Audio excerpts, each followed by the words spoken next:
Alright, guys, it's time to do the thing.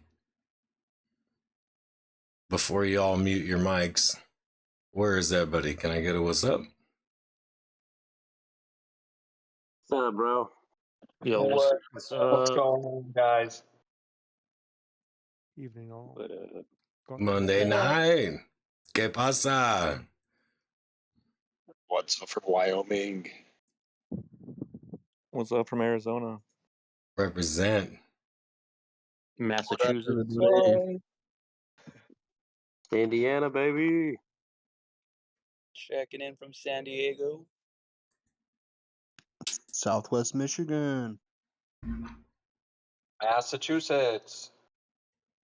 Johnson over here. Yeah, we got the whole Pac-10, don't we? Jokes. Nobody's playing sports here. SEC and Arkansas here. It's Big Ten for me. Go Big Red.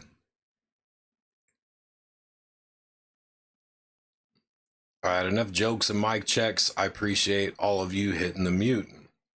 Please don't rock a hot mic while we're telling the stories. There's plenty of time to talk afterwards. Everything is gonna be recorded and it's all gonna be on YouTube. So please don't out yourself. Please don't be inappropriate. And yeah, let's have a good time. Welcome back to the Gene Pool. I'm Caddy. And tonight we're going to do something a little bit different, and it's going to be a little heavy. I was digging around last year through the Shroomery archives, and I really like reading the old Shroomery archive posts, and I can't get enough of them. So I'm kind of coming down off a good one, and I'm scrolling through the Shroomery, and I stumbled upon a story that I think really needs to be heard and maybe needs to be discussed a little bit and left unforgotten. Our admins thought it would be a good idea to start this podcast off with a little bit of a warning. So, this upcoming content, if you're sensitive to any kind of mentions of self-harm, suicide, or verbal abuse, this is probably going to be pretty rough for you. Okay. So, where do I even start? We're going to go all the way back to the year 2003. The Shroomery was still a fledgling website, a very ugly and obtrusive BBS style message board, but it's already in its 5th year on the web. It was snowballing into the massive archive it would eventually become. So it's January 2003. A lot of you guys listening are still wee little babies. 50 Cent is dominating the charts with his new single, In the Club. The Raiders will lose the Super Bowl to the Bucks next week, and the Charlotte Hornets would return to Charlotte as an old but new NBA expansion team. Enter Brandon Vedas. He's a 21-year-old kid, a very gifted kid. After graduating high school, he's studying computer science and working in the IT department at Phoenix University. It's a little after 4 in the afternoon, and Brandon, he's a lot like us, right? He gets home, he sits down at his computer desk, he hops right into the Shroomery chat room, and he's like, "What up, homies?" And yeah, the Shroomery did have a chat room back in 2003, but it wasn't so easy to access. It was an IRC server. MIRC was kind of open source. It was this chat program that would let you access different servers. It was a lot like Discord, but way more basic and way more complicated at the same time. Still, the Shroomery chat room was a hopping place to be on a Saturday evening, and where our friend Brandon was spending his nights on the weekend. So Brandon, he goes by this handle Ripper. He's hanging out in the Shroomery chat.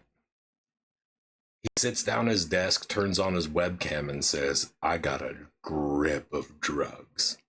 Tune in. And he posts a link to his webcam, which happens to be clonopins.com with a Z. So Ripper turns on his webcam. I kind of forgot to tell you he's naked, right? He's butt-ass naked. So Ripper turns on his webcam. He's naked as fuck, and he's like, I got a grip of drugs. He holds up a handful of shrooms stuffed into a prescription bottle, a bag of weed. He's got a bunch of different pill bottles and a bottle of 151 rum. So he's like, I've got a grip of drugs. He's showing them off to everyone who's watching his webcam. He's got this little red medicine bottle he's showing off. And someone in the chat's like, hey, what's that red stuff? And he's like, it's 80 milligrams of methadone.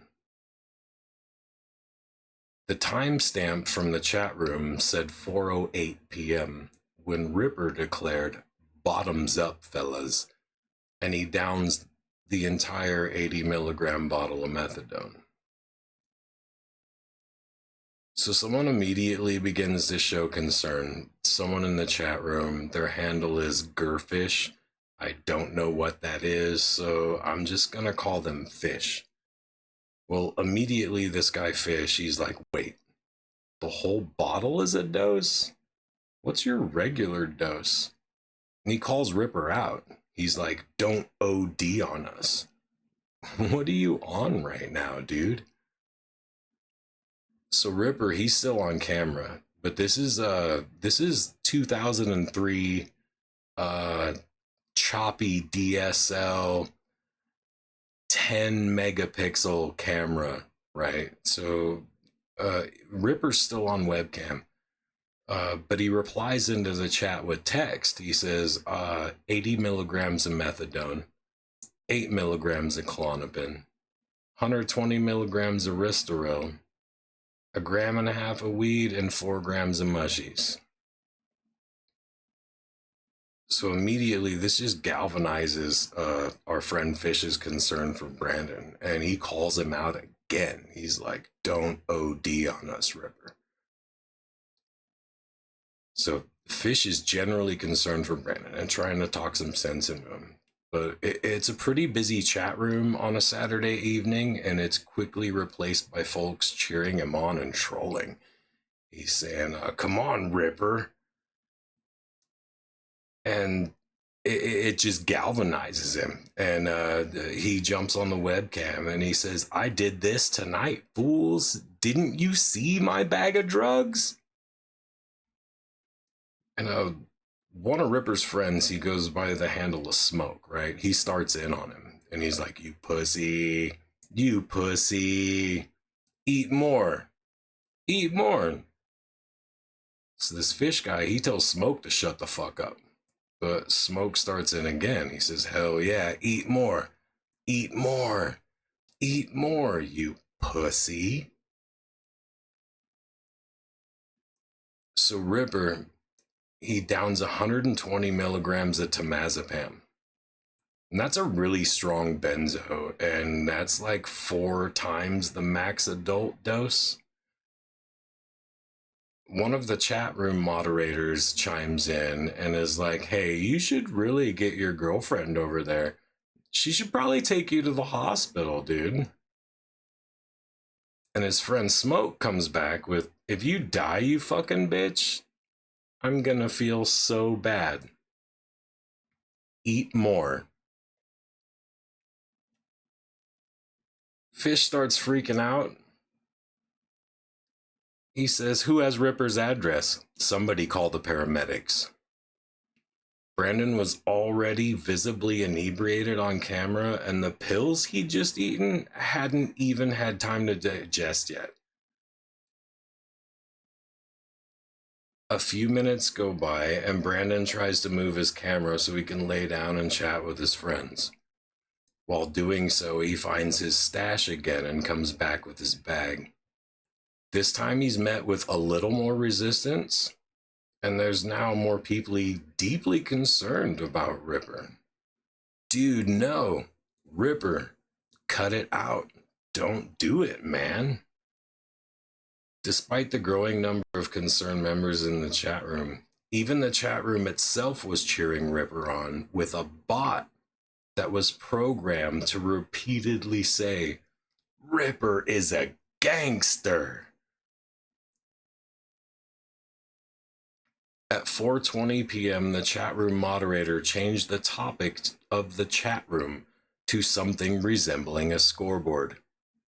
It read, Ripper, 80 milligrams of methadone, 8 milligrams of Klonopin, 120 milligrams of Ristaril, 1.5 grams of weed, 4 grams of mushrooms, 160 milligrams of Inderol. Ripper types, I haven't even finished going through my bag, and on camera fishes out more Klonopin. Fish starts spamming the chat room over and over. Stop it, stop it, stop it. All big caps filling up the chat screen. But at the same time, his friend Smoke is doing the same, but saying, eat it. Eat it. Fucking eat it. Eat it, you pussy. Ripper knows what he's doing. Fucking eat it. Put it up your ass, bro. Boof it. Even the moderator chimes in. The chat room moderator chimes in with, stick the pills up your nose, dude. And right at this point, it seems like Brandon has a moment of clarity and realizes how serious the situation is. He drops a half a dozen broken messages into the chat room. He says, listen, the domain registration on my website, if you call the police and tell them, look for the 1990 Toyota Corolla. He's immediately sidetracked by Smoke, who's still insisting he shoved Klonopin up his ass. Don't eat it. Stick it in your ass. Do it. Cram it. Fish starts to plead to the Shroomery chat moderator to make Ripper not die. Please make Ripper not die. Several people are insisting the authorities get involved, from cops to paramedics to poison control. Just somebody fucking call 911 already. Are you guys getting a good frame rate? Ripper jumps right back into the chat. Here's my cell in case anything goes wrong. My cell, but never happens to put the number there. Well, Smoke has his number and he calls him right away. And the general consensus at the moment is just to keep Ripper awake and talking. This only lasts a few minutes until Brandon loses consciousness and everyone immediately starts to panic. Call poison control. Someone call the police and give them his cell number. Well, this is 2003. You can't trace a cell phone by its... In 2003, you could not. Well, somebody remembers what he had said earlier about his domain registration. A whois query on his domain ran by the chat room administrator returns as clonopins.com, registered to Get Ripped Productions with a fake address. It's a dead end, and the sense of panic starts to rise. The admin for the Shroomery chat room makes one final post before disconnecting from the chat server. Poor Ripper. He's got the whole Shroomery in a scuffle. Almost as if on cue, Brandon starts to stir on camera. Oh look, he isn't dead. How about that? One user remarked as the rest continue to try to get through to him to make himself vomit, call the hospital, call your fucking mom, just do something.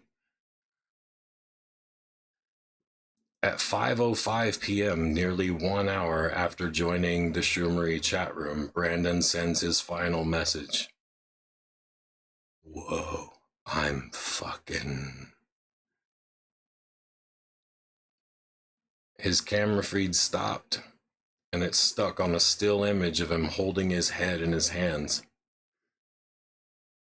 Smoke is unable to reach him again on his cell number. Well, I guess he might be alive.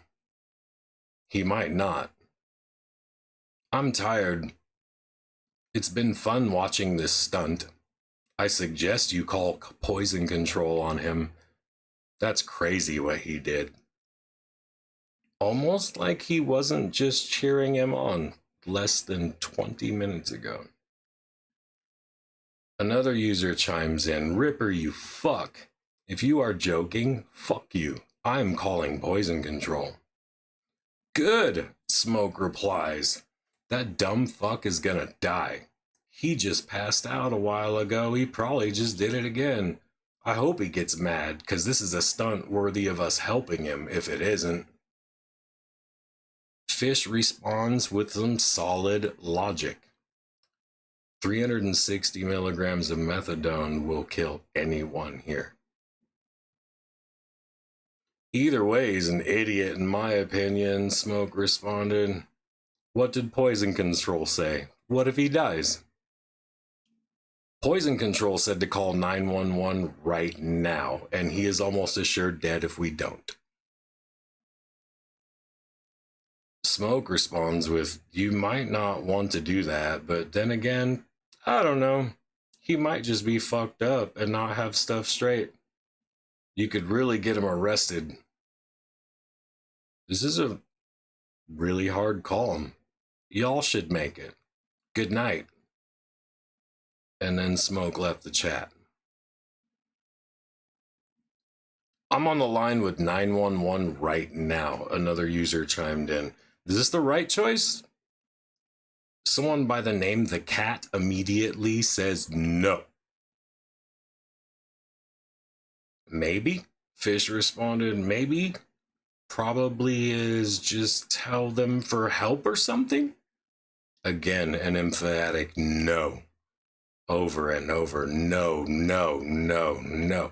In all caps, spamming the chat room, no. Okay, I talked my way out of it. I didn't give them any info, but 360 milligrams of methadone is a lethal overdose, and there's nothing they can do with just a cell number. You'll never know he died unless he gets back on there, the cat said.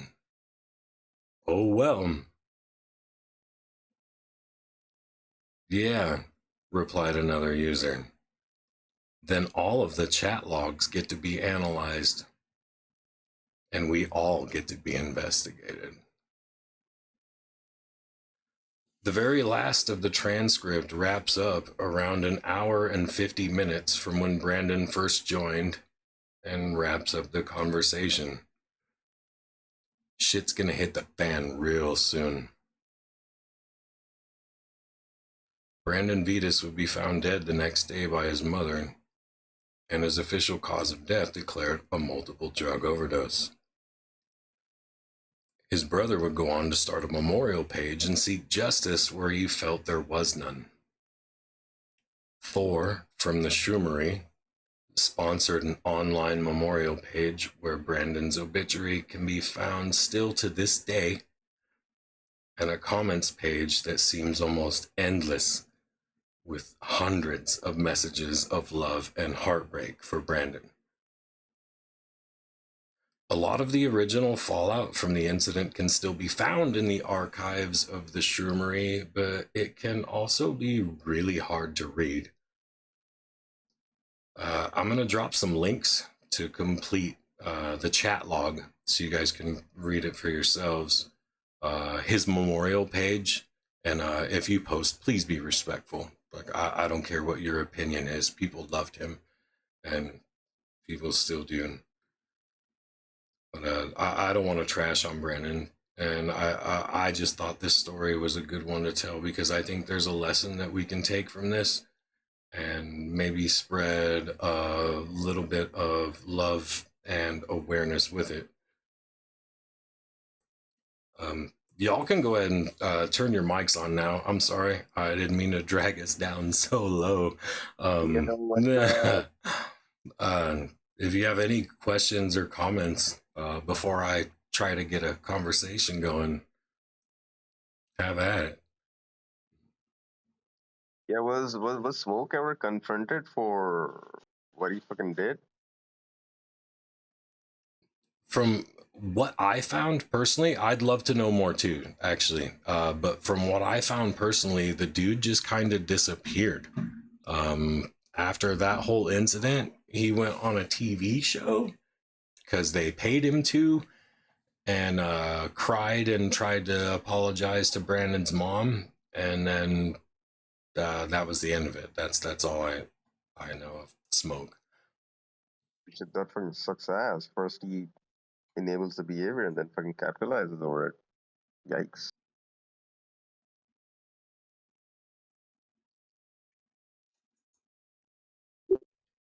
Yeah, I hope he donated all that money to his family that he made off the TV show. That's pretty bad. Well, it was Tyler Walsh, the dude that used to do America's Most Wanted and shit like that. He did a whole special on Brandon and the Shroomery, but I cannot find the video to save my life. And I was digging and trying to find it just to get more information, but I couldn't find it.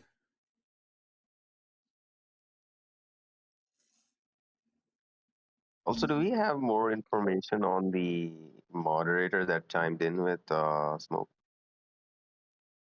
I don't like their names on there, but it sounded like shortly after. I would have to find somebody with a little more Shroomery history knowledge than myself. But this is back in 2003. But as far as I know, shortly after, they just locked down their chat room and nobody was really allowed to speak of it. And then they purged a lot of stuff. Like Ripper doesn't even, he's not, as far as I know, he's not even on the Shroomery anymore. And back then, why he was a popular guy and everybody loved him because he was always helping people. And this is back in 03 when people are growing in fucking aquariums and using Vaseline inside still air boxes and going through all these horrible PF tech nonsense. But he was just like us. He was hanging out, helping people, teaching them, proper procedure. So he had a ton of friends. And when you go through the logs, there's just so many people, Rip River.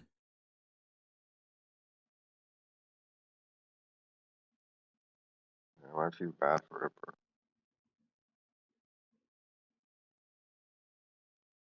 I thought it was a good starting off point for a conversation about, I don't know, man.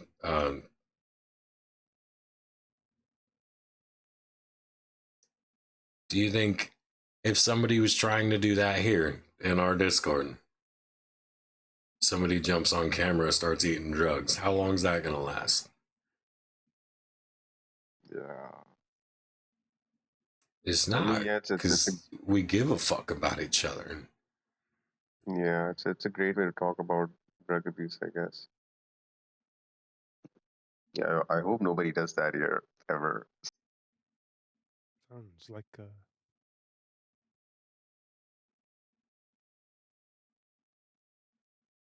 So granted, it's the poor guy was baited by the Bane mob. disgusting. Exactly. But it's 2003, right? If they would have acted immediately, right? Do you think they would have saved this kid's life? Yeah.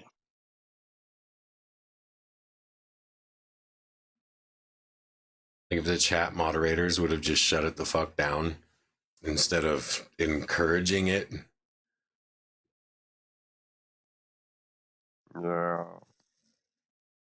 It also sucks how the system is made in a way where um, it's really freaking hard for somebody to step up and help people out because there could be consequences on their end that they don't want to deal with, and then the anxiety of the possible consequences that you might go because you're now contacting the authorities and stuff, and then you'll get questioned. So it's pretty much up to us for us to look out for each other, because when things get rough, a lot of uncertainties just come in front of us. So yeah, hopefully we we got each other if some of us is ever in a similar situation, and we act immediately instead of at the end then rely on somebody to call the cops. Hey, Gingy here. Can I say some stuff? Get it? Yeah. Hey, so heavy shit. I'm sorry, I brought a heavy one. I'm sorry. Hey, Like, no, it's cool. It's some real shit. It's some stuff that definitely needs to be discussed anyway. And bringing it back to like back in 2003, right? how old were you? Cops on an OD. They're gonna investigate the caller. They're gonna arrest the person after they save them, and then the fact the kid was on benzos, no jail is equipped to deal with the detox of that, so that was a death sentence anyway. Unfortunately, luckily today in America with the opioid epidemic, things are starting to rise up with awareness. So, like I said, this conversation needed to be had because it's important. That's kind of where I was trying to come at with this. Like, it is a sad story. It's horrific, and you can lean either way. Like, sure, the kid was a fucking idiot, or maybe he was just a really sad boy looking for fucking validation on some shithole corner of the internet. But regardless, he was some other's son and struggling with addiction. And instead of cheering him on, some people could have gave a fuck. True. And Right. Exactly. No, you said it. I'm a undertaker, but also prior addict. The amount of drugs that he took and the combination that he took, he was he was dead if somebody wasn't on the way to save him right after he took them. But just the fact that people instigated it, it makes me sick. I've just had too many people die of overdose and addiction, both personally that I knew, and then just people that come through work that I don't know. It's just it seems like a lost cause, and there should be more done about it. I agree completely.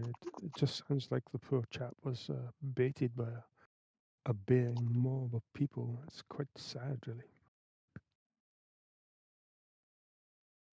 so, do you think those people? I'm not saying legally accountable, but do you think those guys are just as equally as accountable for Brandon's death? I do. Inspirational leaders. The motivators, yeah, I think so. I mean, they definitely played a part in it for sure. Absolutely. I'd Like, say absolutely as well. People don't really take mental health seriously if they've never experienced it themselves, or poor mental health, I guess. I So mean, I think they don't understand, right. the Look outcomes of what that. Smoke did, egging him on, and then he backed up the second he knew it got real. You know, He couldn't even hold himself accountable. He had to turn around and back up. Yeah, because he was lost in the frenzy, and the guy never had a chance. And that was one of the hardest thing to read. If you go through, I don't know, I will post a link to the logs. You guys can read them for yourselves. I just got what I got from it, but I swear there's a moment in there where he has a moment of clarity, and he's like, "Listen, call my mom. Here's my address. My car is parked outside. It's a gold Toyota," or whatever he said. And like he knew he was gonna die. And then he gets sidetracked again by like, "Oh, stick it up your ass, man. Stick a clonopin up your butt," you know? And then he just wants to be validated and in the spotlight. So he's like, "Fuck yeah, I'm hardcore." Well, I mean, the focus of this goes back to 2003, but if you look at what's happening on the social networks now, I mean, it's just worse. Much worse. Yeah.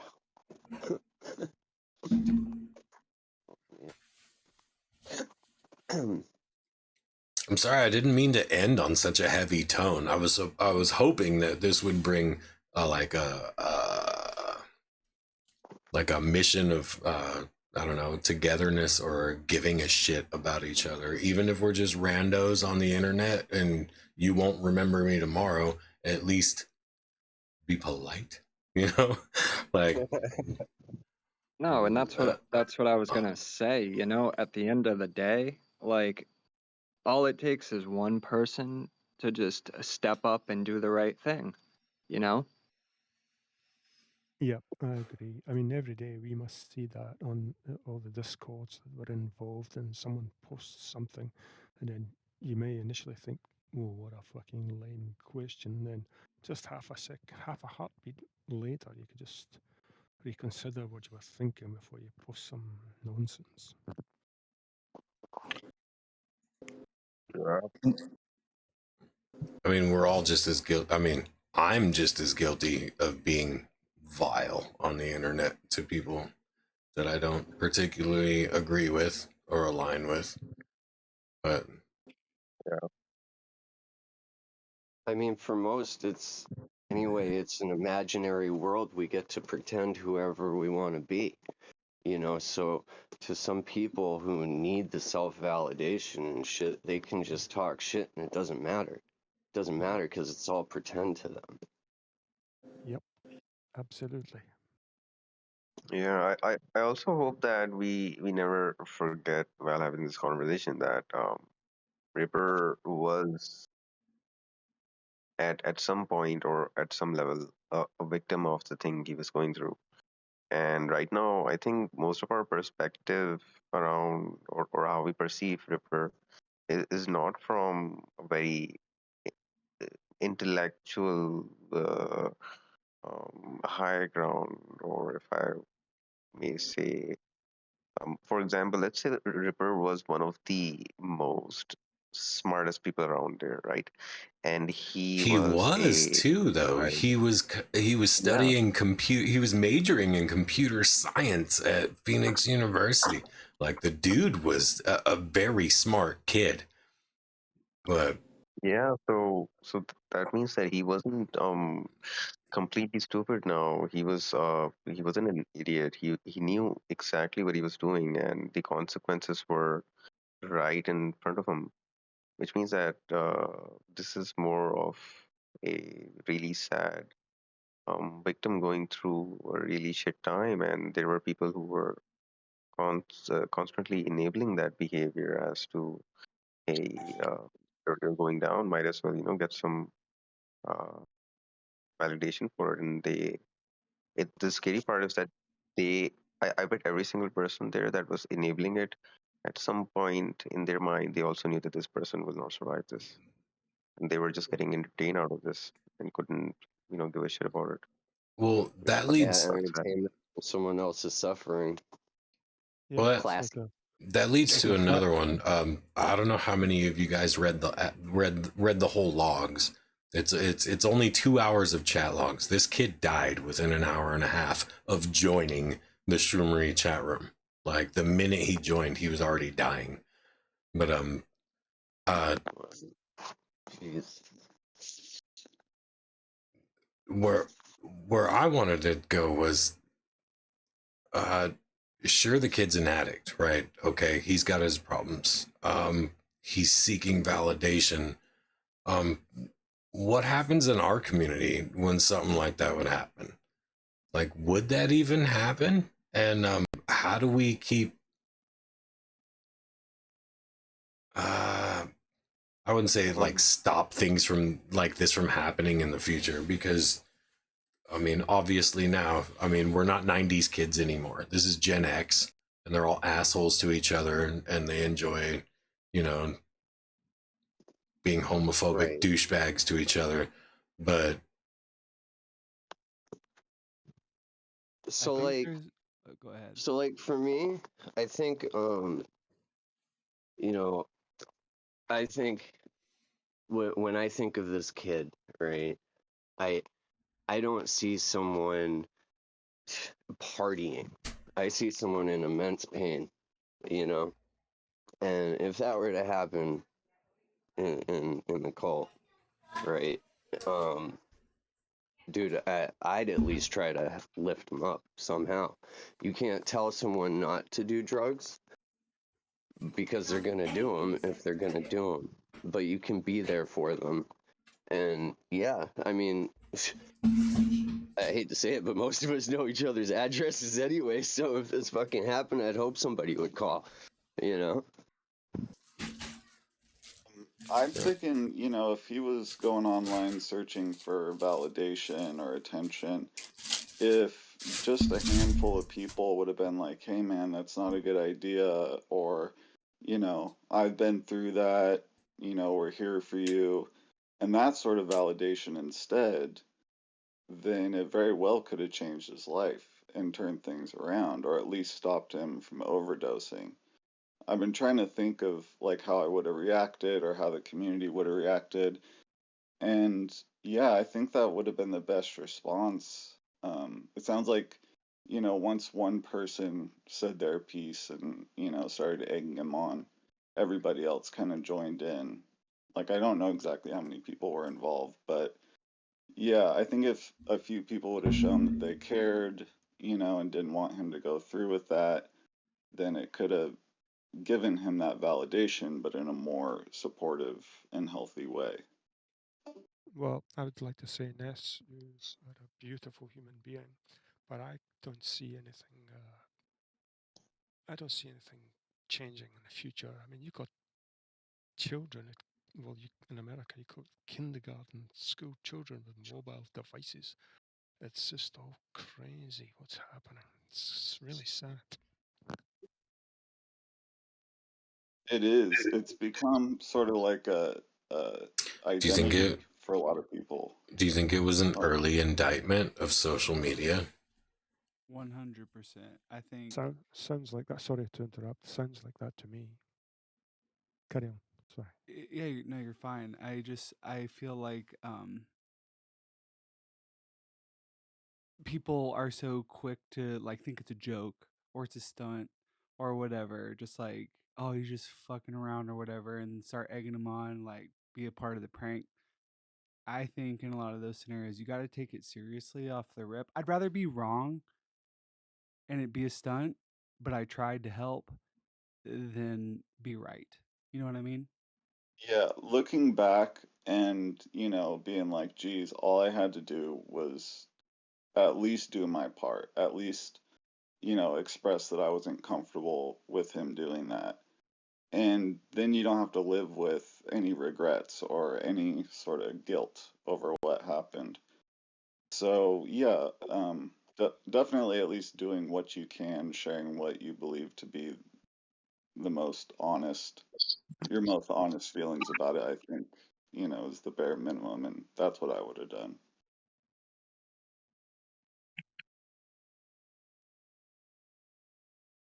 I think there's something to be said about how shock culture and edginess is kind of promoted online as like the cool thing to do.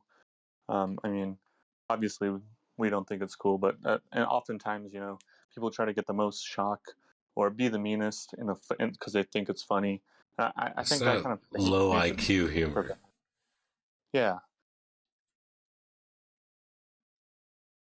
But I Yeah. think now, in general, people are just being fed this complete fucking illusion about what's going Also, on. just a PSA. I know some of us aren't from the U.S., but in the U.S., if something like this were to happen in front of your eyes, and say you're on drugs or anything like that, call 911. Yeah, you're They're not gonna not go to going to jail. call the cops. Like there's beef between the EMTs and the cops specifically, and the EMTs overrule the cops in that situation when life is in the balance. So don't ever be afraid to call emergency services because you're scared you're going to get in trouble or anything like that. The loss of life trumps you going to jail. You're not going to end up in jail if you're in the US. I can't speak for other countries. I don't give a fuck if I'm going to jail. I got nothing in my pockets, bitch. You got nothing on Yeah. me. You know, but like I wish, regardless, like I wish the just a politicians PSA. saw it that way. So about this though, like, why do you think Ripper spent his weekends eating drugs on webcam with a bunch of strangers in the Shroomery chat room? Like, if you go through the logs, it's pretty apparent that this is a regular thing, and Ripper Cam is a regular thing, and he just gets obliterated. I mean, this is just me assuming, but if you read the logs, I mean, it's pretty evident. But what do you think leads this kid to spending every weekend getting fucked up on camera for people to cheer for him? What's that? Speak Kind of from form, addiction like or self-harm perspective. or something. I think a lot of it comes down to, like, I know people use drugs for different reasons, but at the end of the day, people are hurting, right? And I think part of the whole let's look at this spectacle comes from like a place of loneliness where there's obviously some self-worth issues going Validation. on. If he's abusing himself like this already, like let's take out the part where people are watching. If you're abusing yourself like this, there's obviously already some like self-worth issues. And then when we bring back the spectatorship of what he's doing, to me it sounds like he's looking for validation. He's looking for his peers to be like, oh yeah, this is great, or just some kind of like, yeah, you're the shit, Ripper. You know, you can even Yeah, see it you're in the bot hardcore, that's man. set up in the chat, you know, with the bot, with what the bot reacts to with certain prompts when people say stuff in the chat. Like, you could just see he was a kid that was hurting and really just needed some kind of validation that, hey, I'm worth this. I'm worth a fuck, you know? That's just my take on it, though. Yeah, I think we're on to something with the validation thing.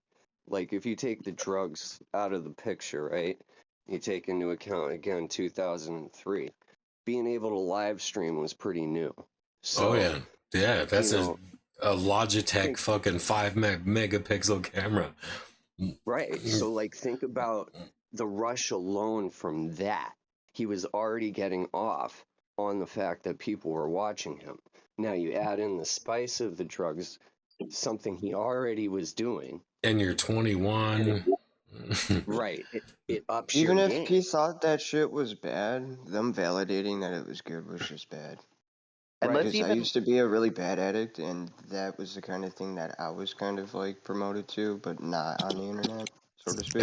And that's the thing. I promised some friends I wouldn't shit all over the Shroomery when I told this story, but really all it boils down to me, right, is first, this is not the first time that's happened. There is a Ripper Cam in the chat room. It's a thing. So this is not the first time it's happened. The moderator is there watching it fucking happen and allows it to continue to happen. Like, I'm not shitting on the Shroomery, but I tell you one thing. We have 1,000 fucking members in the gene pool, and one of you motherfuckers show up naked, snorting drugs on webcam, and you're never allowed back ever again, and nobody's gonna see it happen in the first place.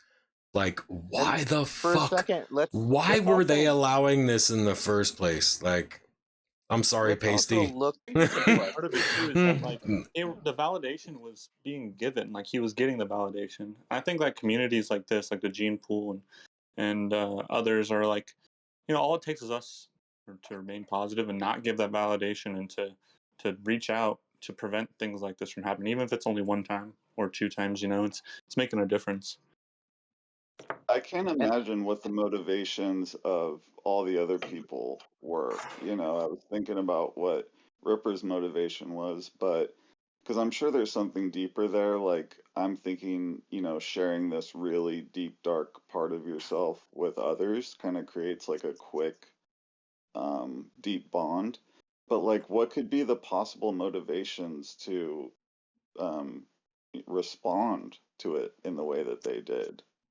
So Like, if we think about what time period this is happening, this is 2003.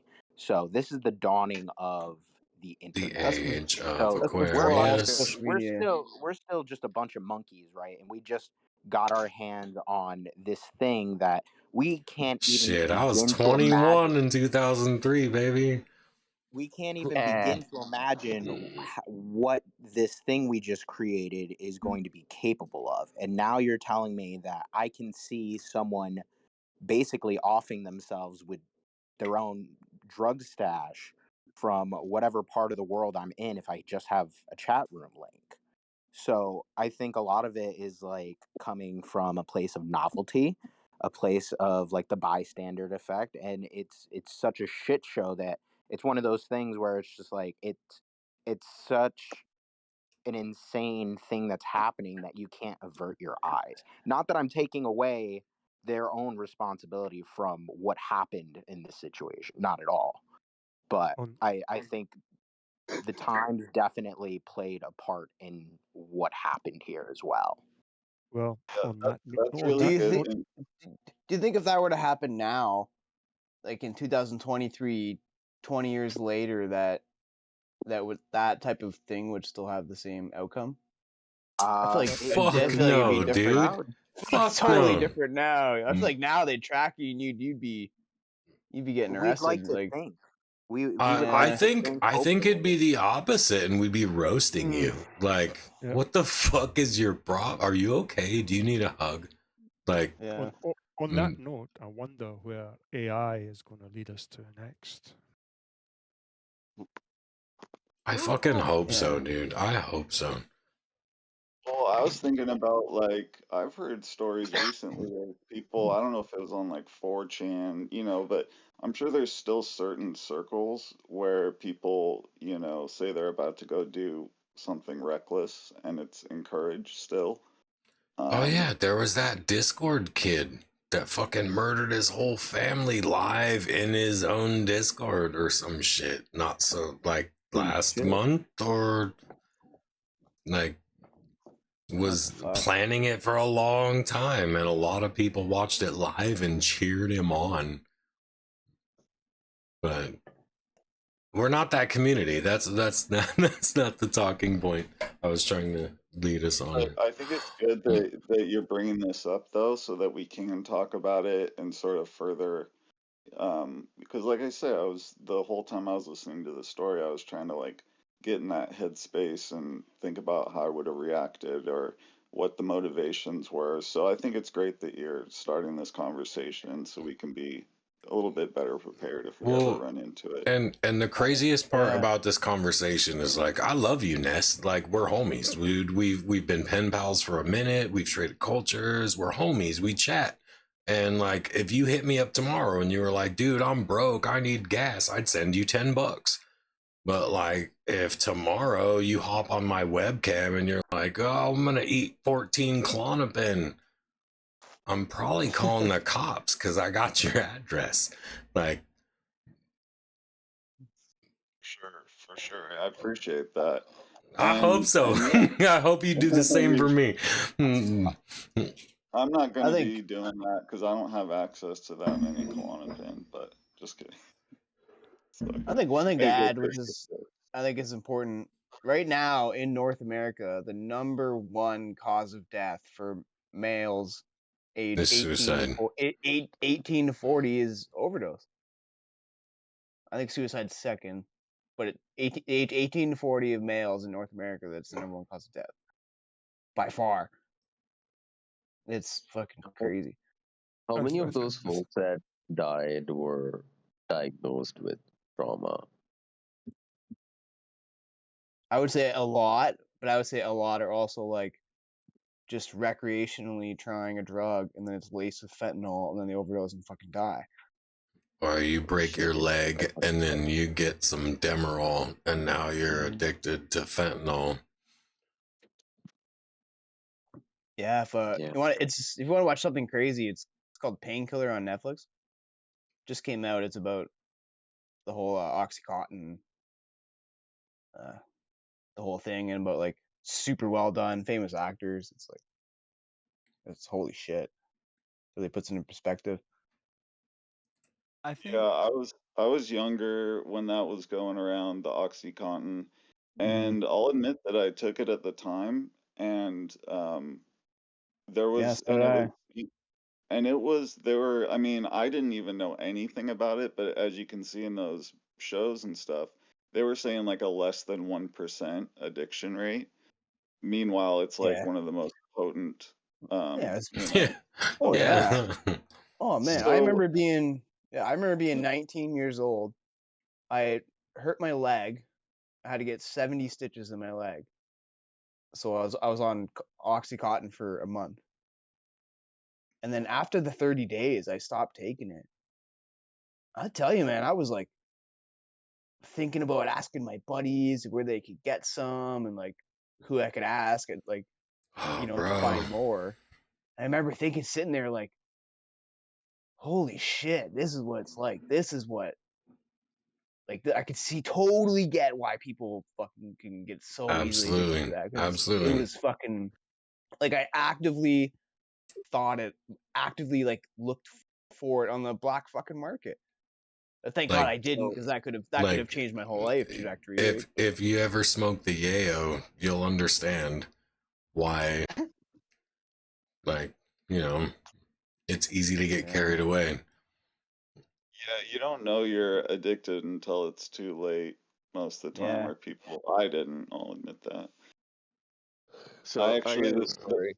Oh, sorry. Go ahead. Go ahead. I was just gonna add just a little side note. Yeah, the first time I was in withdrawals, I didn't even know that that's what it was. Like I didn't even know that being addicted to opiates was a thing. I just thought I was like mentally dependent on them.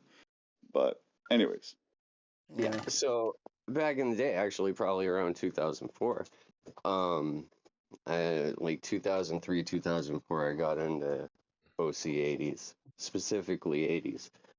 A good friend of Bro, mine, they were there's a going huge around, there's a huge and thing just about that in that Painkiller documentary. I lost a lot of yes, Just friends. ju- I lost a yeah. lot of friends to them yeah. OCs. And So specifically those like, 80s, they were getting paid per pill. So like yes. they're getting Oh, paid more for the bigger pills they'd prescribe, like the doctors, right? so like me and my friend tried them just a little bit, and we sniffed it, and on my drive home, I was listening to Nirvana, and I was like, "Yo, Kurt, I totally get you," and I was like, "I want to feel like this every single day of my life for the rest of it." I said that to myself, and I fucking did. That's Yeah. This was like 3 years dangerous. ago, For but it sure. was all because of 80s. Damn. And yeah, dude, it was such a corrupt thing. Let me put it this way. It got to the point that, like, I think it was like 2005, 2006, me and that same friend were meeting up with people in the back streets of Manchester, New Hampshire, meeting a guy from the New England Patriots who had a private jet who would throw an entire bag of OC80 into our car, and we'd throw a bag of money. That bag would be gone in a week. Oh, Brady! You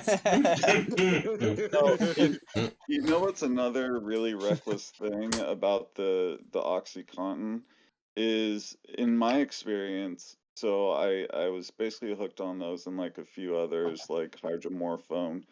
And what happened was, they just kept pumping out more pills and stronger pills. And then eventually, whoever cracked down, what was it? Like, I don't think it was the DEA, but the medical association or whatever started cracking down on them.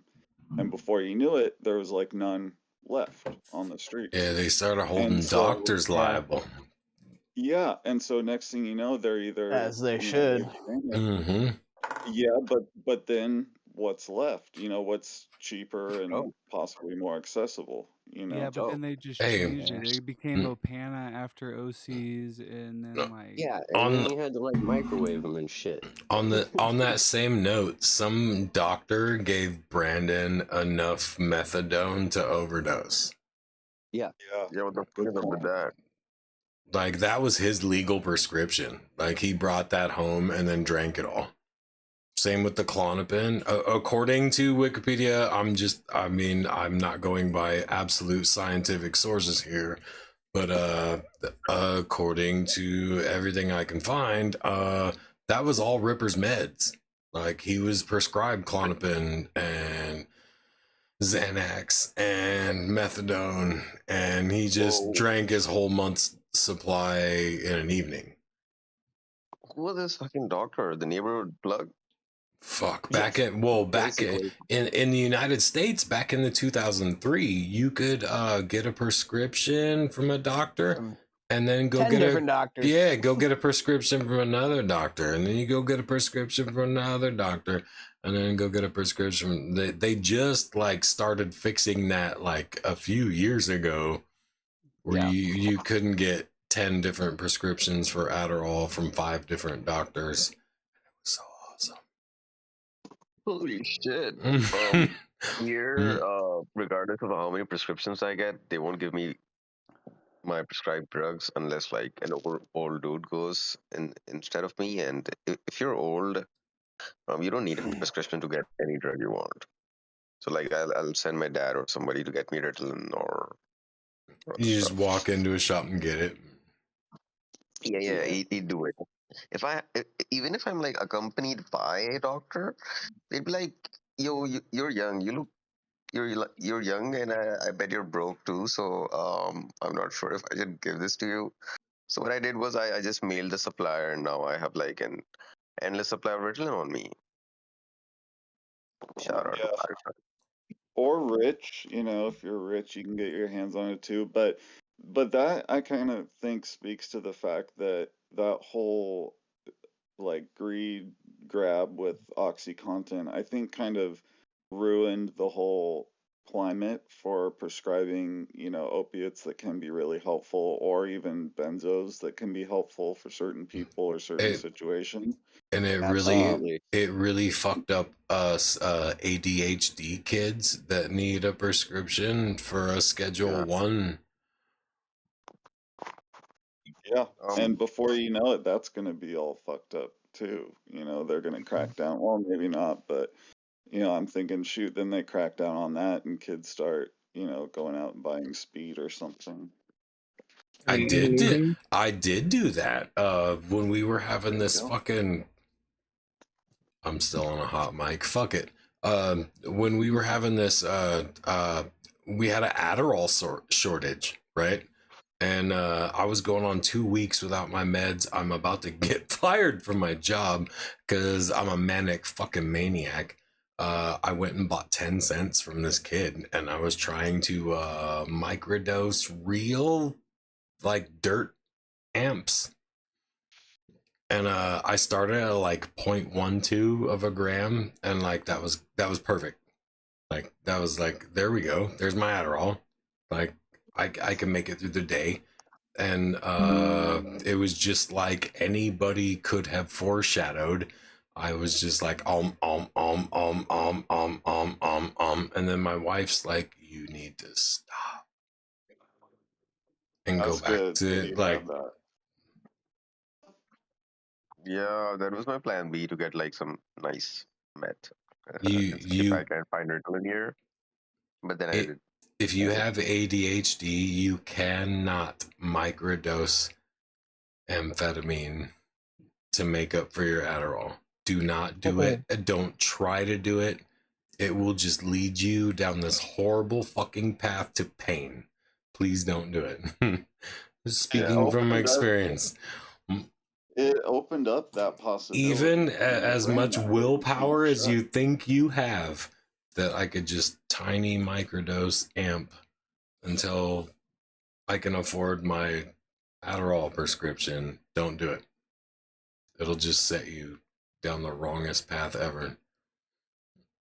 Can I ask you guys a question about the ADHD thing? Mm-mm. Uh, I mean, I've had ADHD my whole life. Like I've only really figured it out now as as an adult.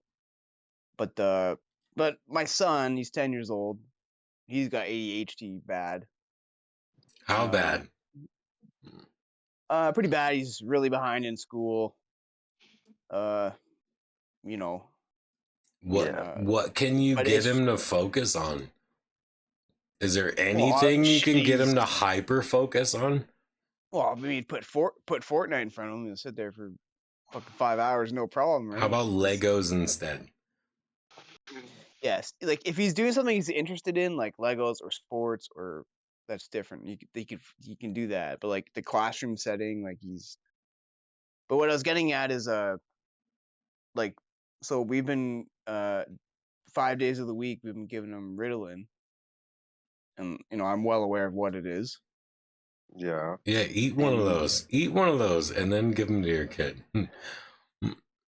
but the thing is, he says himself, like he says like Daddy, it helps me. It helps me a lot, like in school, the focus. Like he says it does. So I'm kind of torn. Like I obviously don't want to give it to him, but I also want him to do good in school. But I'm like then I'm getting this feedback from him that it's helping him. Have you tried eating one? Yeah, I used to snort the shit back in the day. Well, Fuck yeah. I mean, one of his. Like, does it help you focus or does it crack you out? It chills me the fuck out. Right. Yes, it does chill me the fuck out too.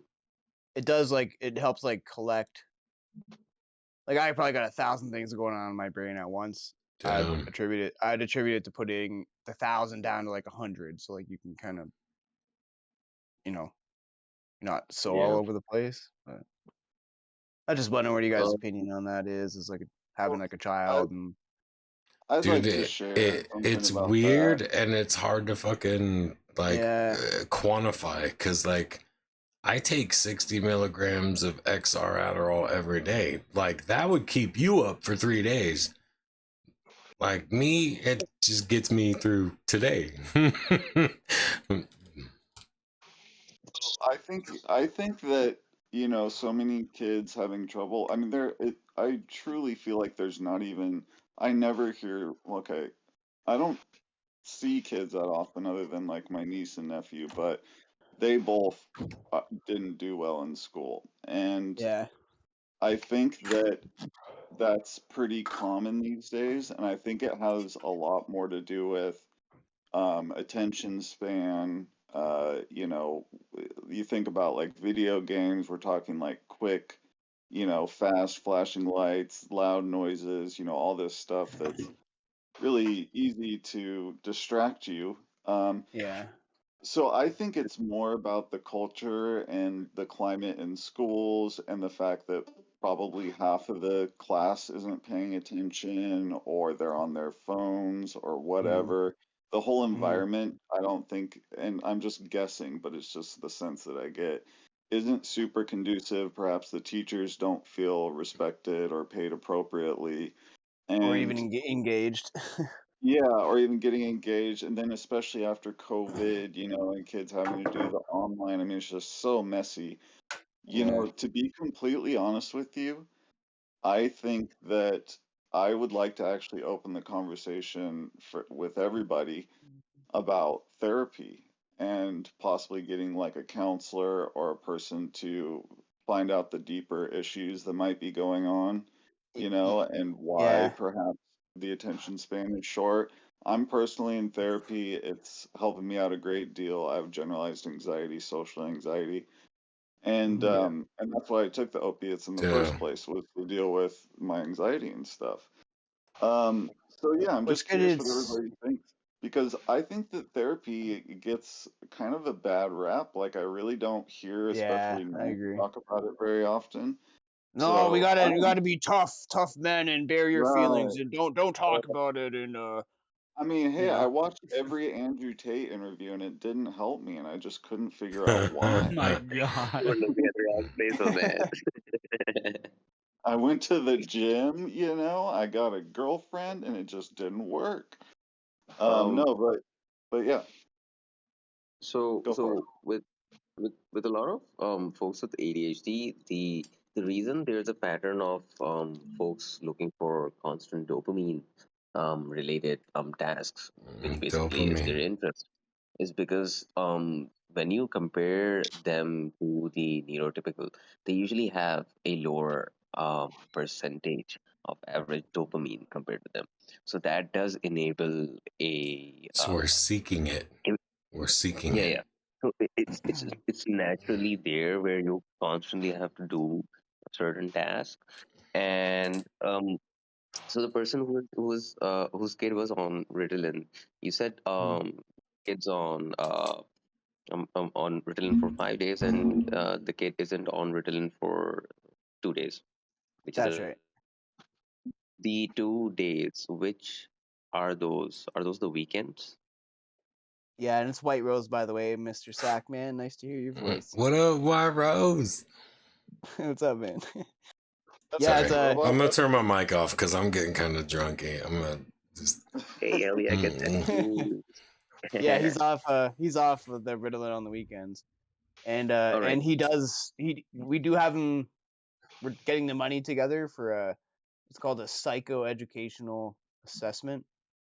Yeah. It costs $3,800 and it's like a Well, fucking that's like three 3 years three old. month 3 month Nice. thing, but like it's the therapy, it's the how does the kid learn, they really dig in to help them, right? Yeah. So so Yeah. as far as I've learned, the days you're supposed to take off of Ritalin should be the ones that you usually He should say that again. He should take off the days that he.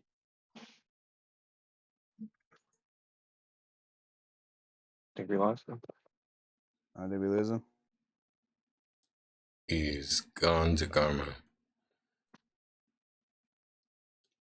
Well, Yo, let me just White Rose though. What up, What's dude? up, bro? Mm. What up, man? Chad, your mic is off. Turn your mic off. You're drunk. Is my Just kidding. mic still on? Oh, yo, White Rose, dude, you sent me the best beans ever, and those were the dopest flower I've ever grown in my whole life, and I love you so much. It's my pleasure, my man. It's my pleasure. Good to hear your Um, voice. Thanks for the White VC and the Rose. story today. What's up? Oh, sorry. I want to say that's awesome. I'm glad you're committing that time and effort and money and all that into uh putting, you know, just kind of looking at that stuff. And I don't know exactly what the program entails, but I think that that should not should, I don't like that word, but my therapist calls it shoulding on myself.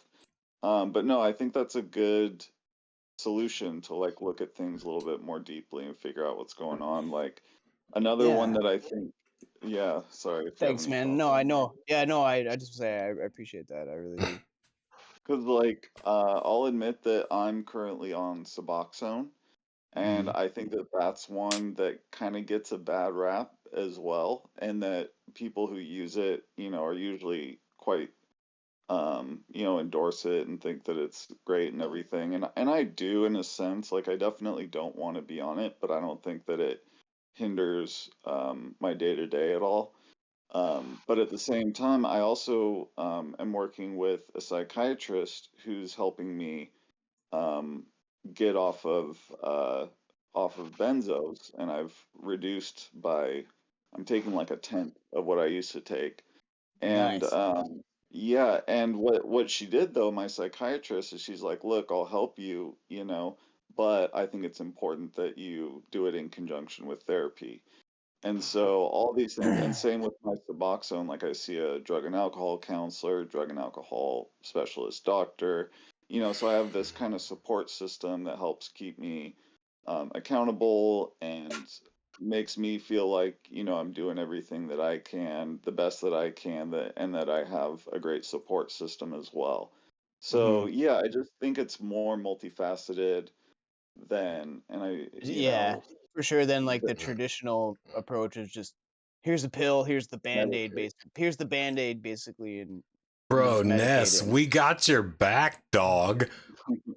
Shit, This whole thank you, brother. fucking crew. Just say the word. We got you. Thank Yeah. you.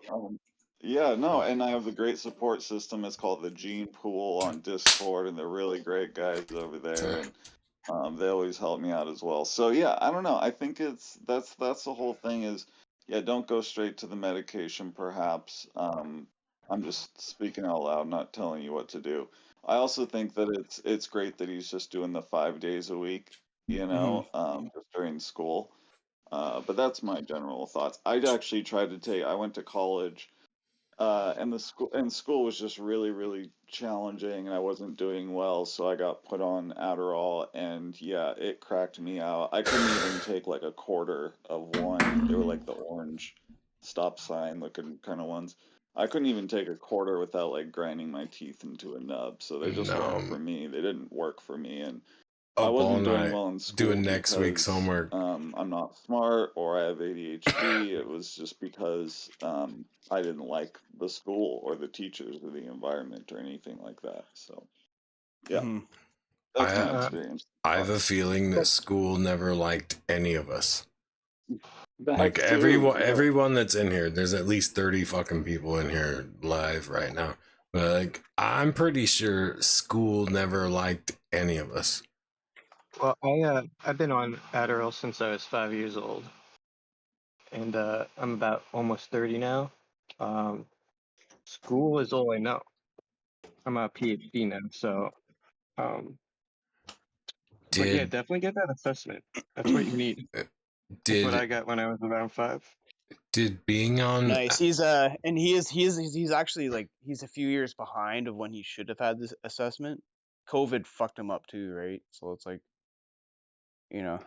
did Yeah. being on amphetamines as a child give you any sort of like predisposition to amphetamines as an adult? Like, have you tried like real pure methamphetamine or MDMA?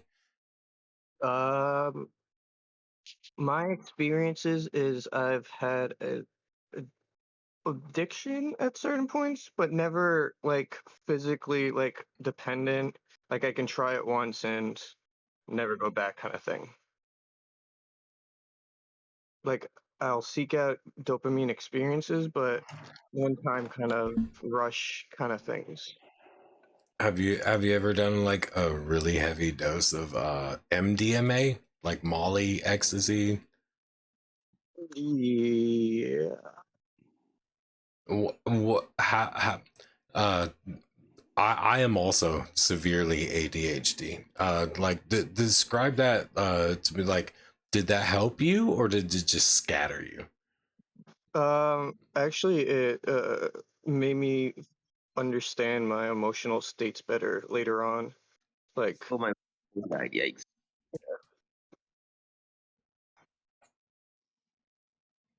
So, Sorry, I'm not trying to what out. Yeah, I was just trying to start a conversation.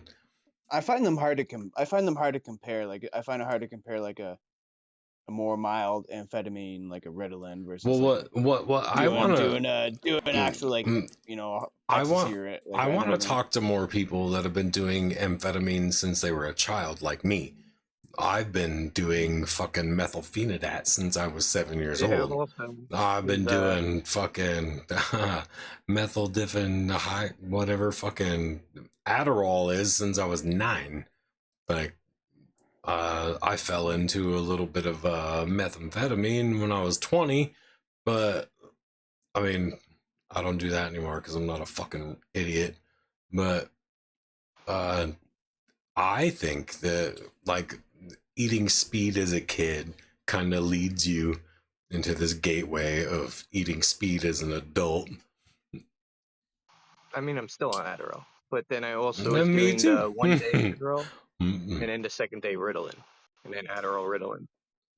So is your guys' theory on it that since you had taken basically like mild amphetamines out growing up and as a child and as a teenager, that now that you're an adult, you feel more inclined to like you need them, or you like more I inclined to do can't them, function or without it.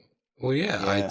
I took Ritalin all through junior high. I took Adderall all through high school, and when I was like 22, somebody passed me a pipe full of dope, and I was like, "What?" Was anybody like, Uh, oh, well, you already take Adderall? Like, it's basically like similar. Did no, anybody it say was anything like like I that? took a puff off of this shit, and I was like, "Holy shit, the world fits together now like a puzzle." And then like I don't want to talk it up like fuck amphetamines. Like I don't want to be like, oh, it's so good. But to some of us, the way our brains work, yeah, it was fucking phenomenal. And I lost like My three thought, 3 years of my my, life. Yeah. for kids, my thought is they don't have really the opportunity to think about it and weigh out the pros and cons and make an informed decision on their own about taking it. And then by the time they're 18 or something, and can make those decisions a little bit more like mindfully, perhaps Right. it's kind of too late. So again, Especially like when some of these kids, by the time they turn 18, they've already been eating amphetamines for the last decade. Every day with their breakfast, and But see but that's but but let me be the devil's advocate for that. Please. 20 years ago, how many parents were actually involved with, and like how many, like if you were back in the day taking anything really, like how many people's parents were actually asking like how are you feeling today at school, like after Oh, my parents taking weren't. that? They How were many just people? like, give this kid a pill and make him shut up. That's what I'm saying. Like, Make Billy stop moving around in his seat yeah, at make school. Johnny shut the fuck up. There was no like Protein communication, blow. or like I talk to my son and he like tells me he's like he feels like like he does better in school when he does, Of course, I do better in school when yeah, I'm gack the fuck out. yeah. Grades are the next point. that's that's my approach though, is I don't want to come off as a fuck Adderall type of guy. Like I'm really not that person at all. I don't think there's any like one right way or one wrong way or whatever to do any substance, but I think they can be useful possibly. But without a doubt, they're being overprescribed. Like, there's just absolutely no question about that. That it's ubiquitous. Like, it's just everywhere these That's days. Like, that's what sucks too, is because I'm of the same mind. Like, no, we're not all ADHD. Am I ADHD? I don't even fucking know. I might just be fucking weird. But some days when I eat the Adderall, I feel like a crackhead and I smoke weed and I just watch cartoons. Someday when I eat the Adderall, I'm on point and I do good at my job and I get promoted and I get health insurance and I buy more Adderall, then I get fired. what's it, White Rose? You're the one that's saying that the 5 days a week and the counseling or the class and everything, was that you? Yeah.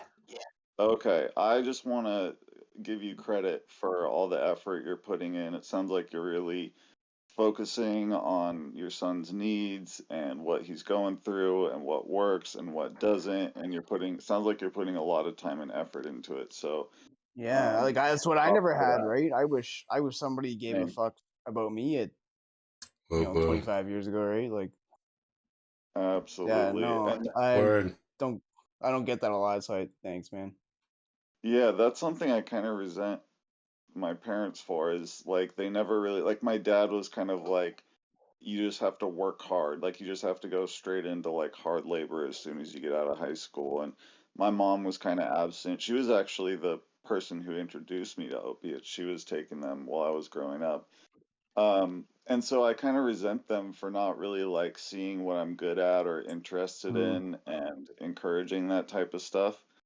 Having an outlet for my personality or whatever. And so I just ended up sort of like flailing for a lot of my life and not really, knowing what I want or what I want to do. And I think that that's partially what led me into addiction as well. So, Fuck, dude. yeah, I think that's awesome.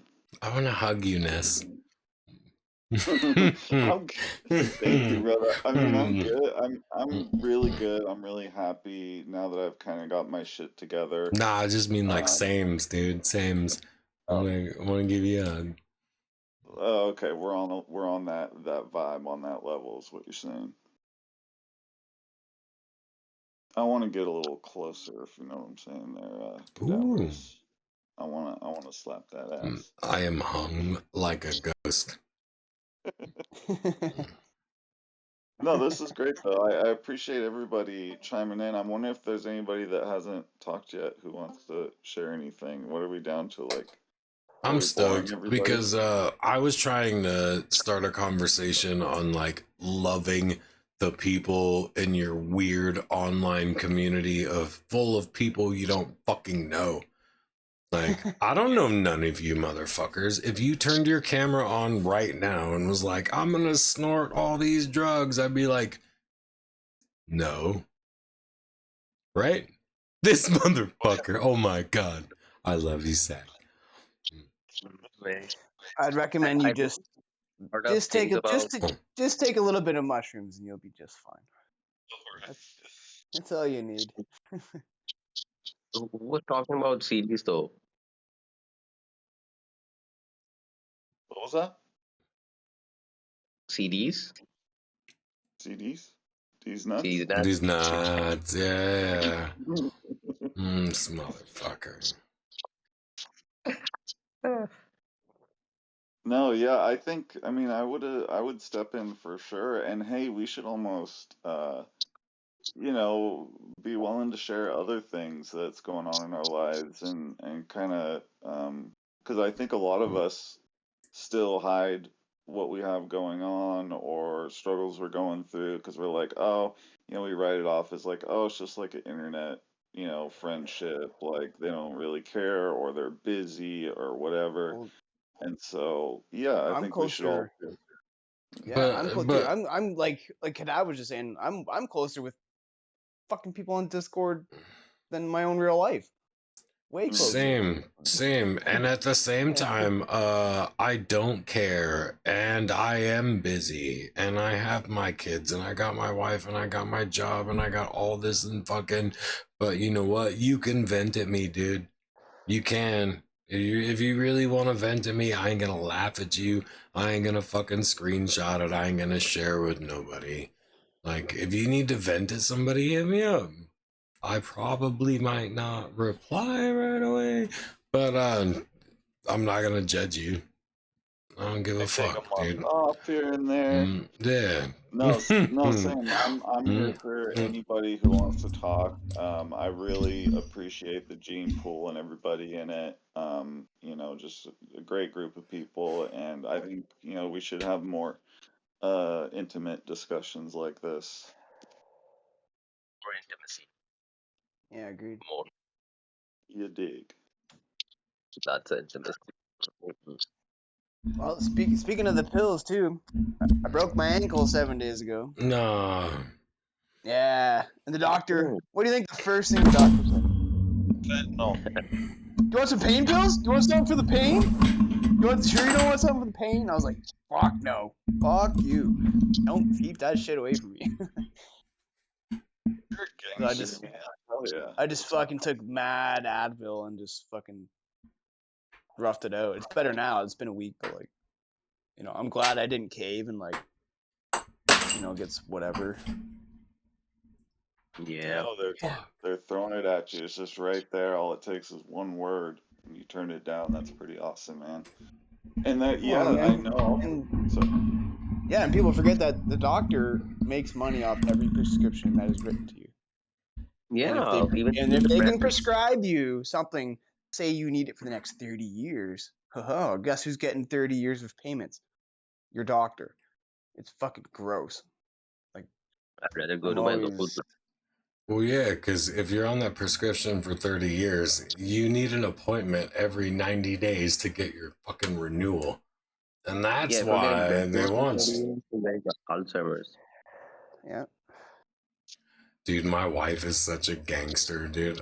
When we had our baby, she traded her Vicodin for pot. So, because she Nice. didn't want to eat Vicodin, like postpartum, she just smoked the ganj for Here's pain. an easy hack for ADHD folks. Go try some good sativa. Trust me, it's pretty fucking nice. It's not what people say. I never get anxiety on sativa, but like all my neurotypical friends, they do get it. And I'm like, wow, this is like Ritalin, but like chiller. That's what I live off, dude. I smoke sativa, almost exclusive only sativa all day long. And Leave there's it like to the levels. Pakistani guy to be like, sativa, They sativa. know, man. Say They it know what's again, good. Zach. One more They know. time. Say sativa. Sativa. Oh, I love you. I love you more. I tried Durban poison one time in a car, Yeah, and buddy. I had to. I went in. They let me return it. I was barely made it to the bus stop, and I was like, no, no, no. Like it was like it felt like Adderall to me. Like swear to God. Yeah. And so they actually let me return the cartridge because it was just too much for me. I couldn't handle it. I don't know if you guys got the hint, but I'm more of a downer sort of person. You Do you guys sound know like what? one. I'm just playing. I'm just playing. I'm playing. I'm just being a dick. I'm sorry. No, no, I get that a Mm. lot. Trust me. But yeah, that shit. That's a good insight though. I do think that some sativas can give like a similar Mhm. effect. I mean, I don't know Yeah, if you should give it to like a kid, but especially the ones that feel like cocaine. They're pretty good for AC folks. Hey, tell me that Ness doesn't sound like Philly Golden Teacher though. Like Philly uses a voice changer to sound like Ness. does Really? he? Wait, does he really? He does Yeah, he though. He fucking does does. though. Like, Oh yeah. man, Have you heard Philly's regular voice? Oh my god, it's funny as shit. are you serious? Like that's Yeah, fake? Yeah, it's that's fake, bro. dude. It's fake? No fucking way. This It's is fucking totally fake. mushroom conspiracy theory. Everybody's figuring this out now. Just figuring it out. I'm gonna make an expose. But Watch Ness out for over that. here sounds just like PGT if he didn't use a voice changer. I'm the real deal, baby. Fuck, you There just you turned go. my whole Show. life. You just turned my whole life upside down. That's like telling me Santa's not real. Yeah. Wait, Yeah, don't that tell me character he's not Borat shot a every what? dream like too. Don't tell me he's not a dog. What's that dog that he uses for his avatar? That reindeer thingy. He does the reindeer, but when he was on the Geeky podcast, he was uh Shiba Itsu or something like that. The Oh fluffy yeah. pinky dog. Yeah. Shiba Inu, I think they're called. Oh yeah, Um the Japanese. I was about to say strain. The Japanese breed, right? Yeah, Yeah, someone down the street has one. yeah, and those are love cute. those. That's another good form of therapy is animals. I like Eckhart Yeah. Tolle said that dogs are like the best because like when you look at them or they look at you, you know that they're not judging you, that they just love you unconditionally. And yeah, I think animals are a great source of like support and therapy and stuff as well. Oh yeah, man. I was like, so my therapy is basically I make sure that I regularly do mushrooms. If I don't Yeah. do that, I get all fucking fucked up. Like how much? Uh, Like what's your regular? Like if you're gonna do mushrooms as therapy, what's your dose? well, it depends what I'm taking. you know, like, Take more. am I gonna I would rush into? Am I gonna rush into 3 grams and the Are you rest? trying to cry? Or are you trying to just reflect and lay in bed? I try to find that like that happy medium spot of that. It's like I like 3, 2.5, 3. I find 2.5, 3 grams gets me there. Like Every day. I'm trying to like cry and reflect and then beat the brakes off my old lady, which is about four, That dude. 4.5 to 7. I'll tell you, man, I did fucking so every 3 months. And speaking of the animals too, you're just talking about. So every 3 months, I drive 2 hours to my buddy's house. He lives out in the middle of fucking nowhere. We met on Discord. We talked on Discord for 2 years, and then we realized that we live in the same city. What? Yeah, Oh man, it's damn. crazy. Yeah, it's crazy. And then we, and then he moved out there. But basically, every time I go Denver? there, I go there every 3 months. I go there. He's got 4 cats, a dog, insane garden. He's got like fucking he's got hamsters and guinea pigs. He's got a chameleon. He's got it's like his setup there is like fucking perfect. Grows most of his own food. Like he's, you know, like it's really fucking nice. So I just go down there. We go fishing, do mushrooms.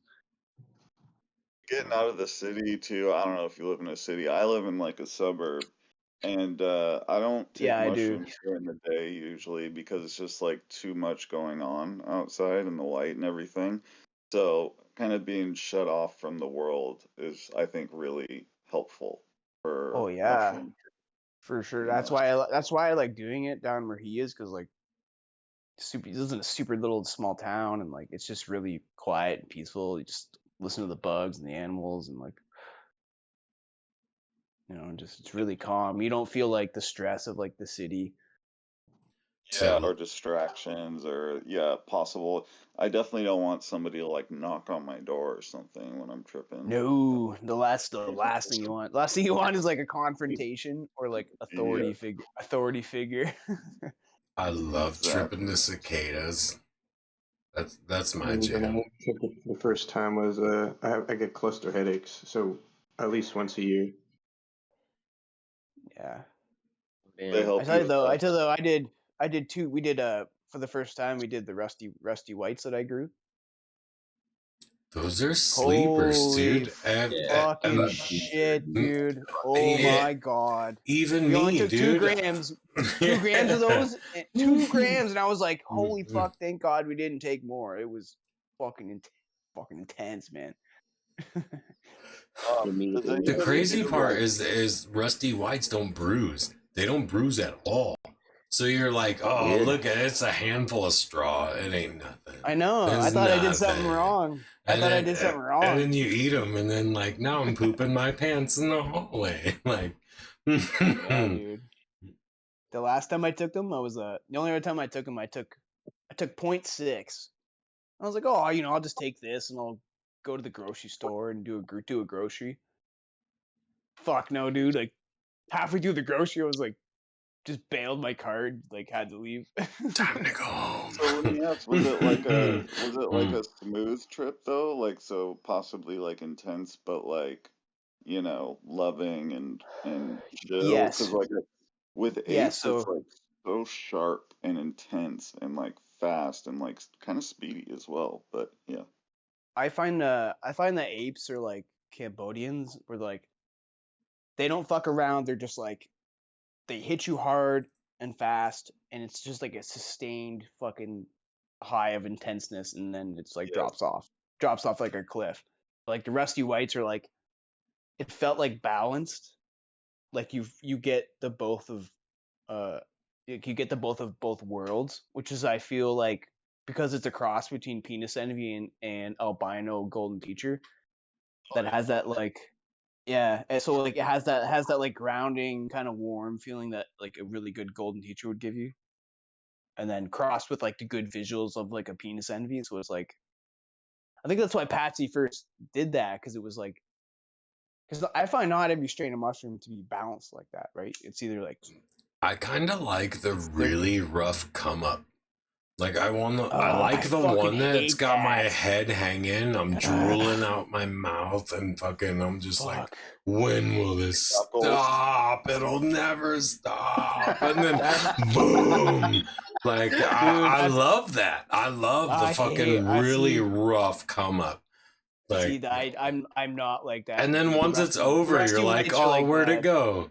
Like, where'd it go? Like, once it's done, you're like, Oh, oh, you're fucking that weird, was dude. so You're weird. awesome. Where'd it go? You're Like, weird. You're weird. How do you like that? Fuck that, man. oh, because I it's fucking heavy and hate it's that. like, That's It's part of the journey, man. yeah.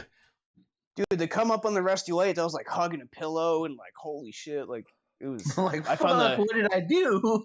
yeah. Well, that's what like I found the come up on those the worst.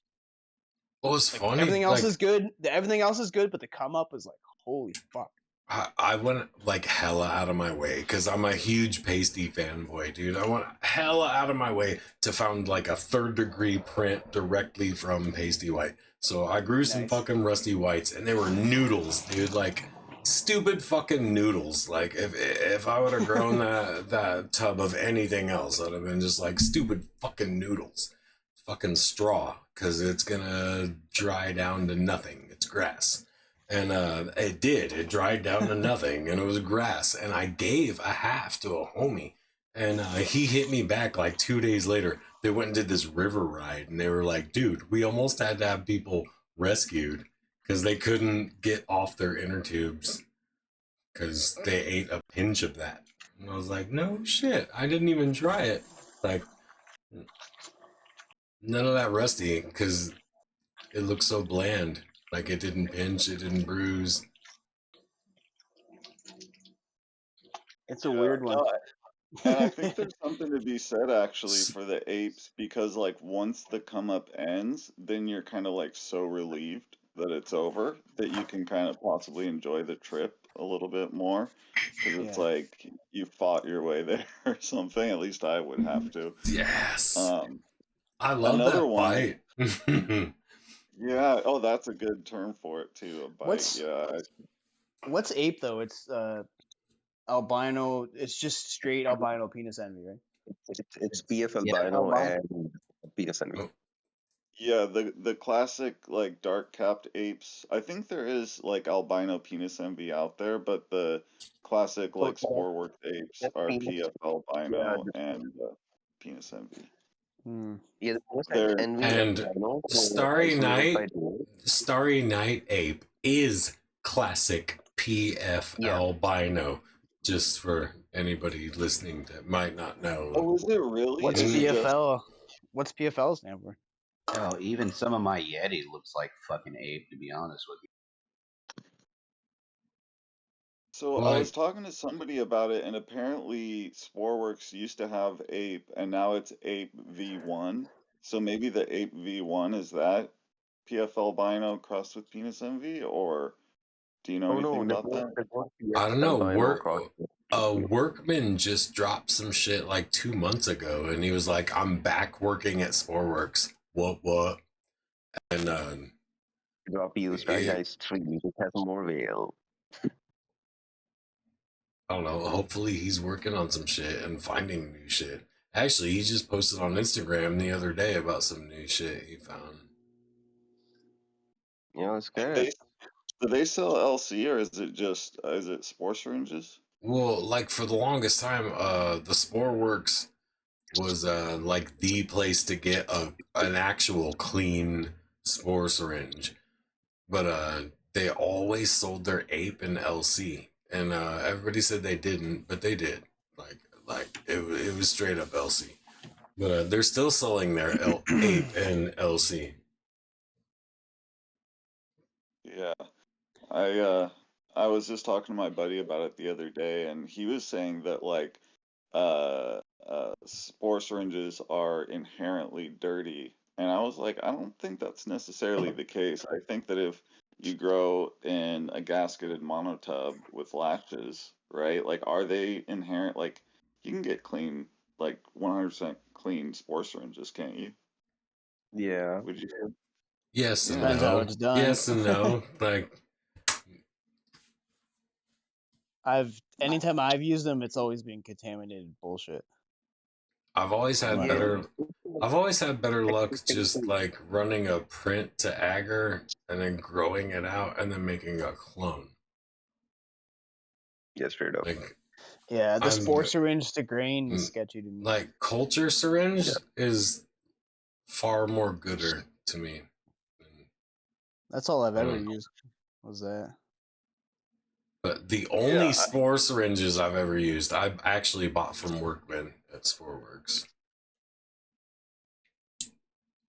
Like if I was talking to a kid in high school and who was just about to turn 18, and was like, "Yo, can I just shove this syringe down the green bag?" I'm like, you know what? Go ahead, try it. You might get something clean. You might not. Just have like expectations accordingly.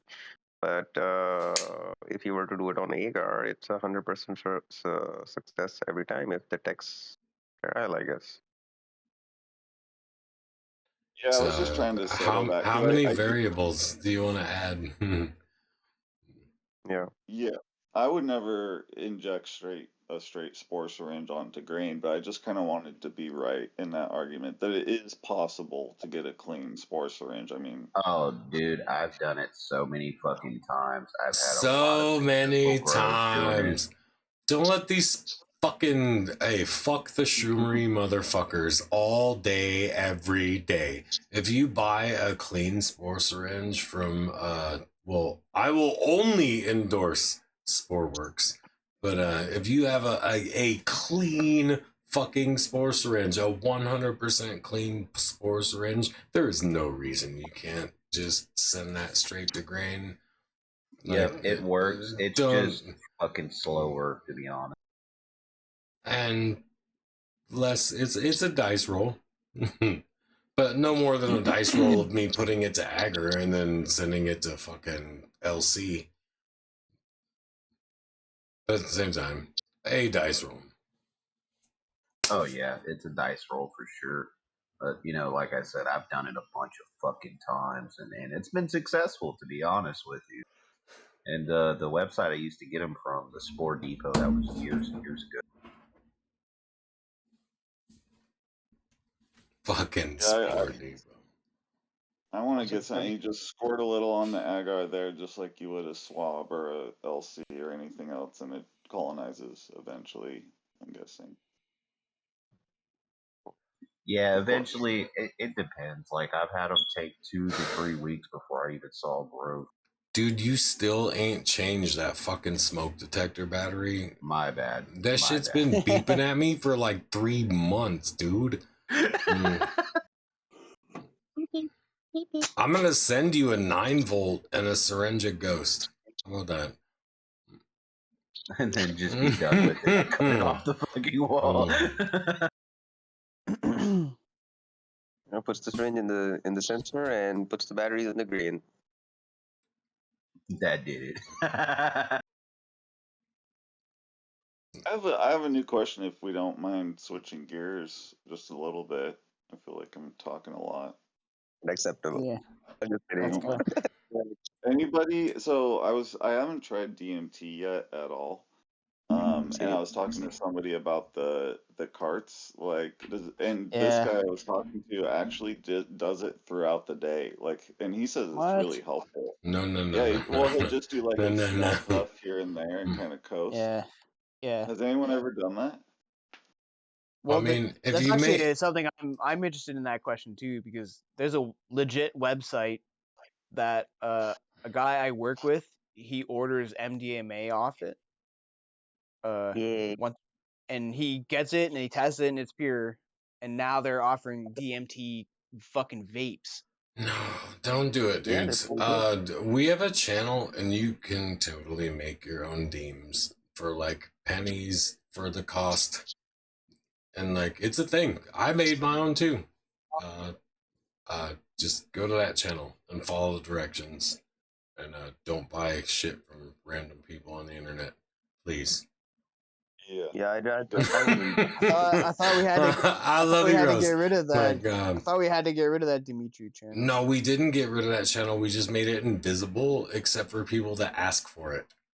So like Oh, it's still there, and we're still making deems, but nobody can see it except people that are interested in learning how to make I'm in, deems. Mm, I'm interested. right? It's That's cheap and something that easy, I've. and don't buy fucking carts on the internet. Listen to me. Well, it's I yeah, love you, Rose. I love you, Rose. sketches is good. Don't buy carts off the internet. Just buy the shit, and it's so easy. So fucking easy. Especially if you can, if you can sterilize grain, like you can make your own deems. Damn. Well, so what about doing it? Like what? Like so I'm like the guy that I was saying that I always do mushrooms with, right? I was telling him like, oh, like I really want to do DMT. Like will you watch over me while I do it? Like I don't like. I guess I just can't wrap my head Well, around of what the experience is like. I mean, you can have somebody watch over you, but you're probably not gonna move anywhere. Like, I mean, if it No, makes you yeah, I feel mean, better to have yeah, somebody watching over you, that's cool.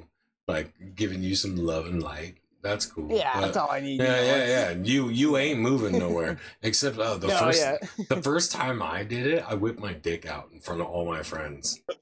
I did, dude. I did. Like, Did you break somebody was through, or like, like "Hit what'd you this," do? and then lean back, and I leaned back, and I didn't break through, but I seen this really hot fucking like thing come down, and she was like, "Yeah, whip your dick out," and I was like, "Oh yeah, I'm gonna whip my dick out," and then I did, and then I came to, and all my friends are like pointing and laughing at me, and there's so many people in this house pointing and laughing at me, and I was like, "Oh, sweet, sweet, Jesus that's Christ. I can't wait to do Deems again." Like, Damn. Would you ever So advocate like, for microdosing, Kat, like throughout the day? Like just a little Deems? hit here and there? Oh Yeah. man. yeah, like No. can you just get like a quick like, I'll just a little like a little toot, like Oh just a wee, man, maybe just a like wee, okay, like a okay, okay. wee bit. This is gonna sound like it's gonna sound really fucked up. I don't want to sound like a fucking druggie, but like last Christmas, right? Uh, my wife and my daughters, they're decorating the tree, they're doing stockings and shit, and I was in the kitchen making a Deems cart, and I was gonna like make sure it tested okay or whatever. So I walk in the living room, I take a puff on it, and I sit on the couch and just like half fold. And my wife and my daughters are all sitting there around the Christmas tree, and the lights are beautiful.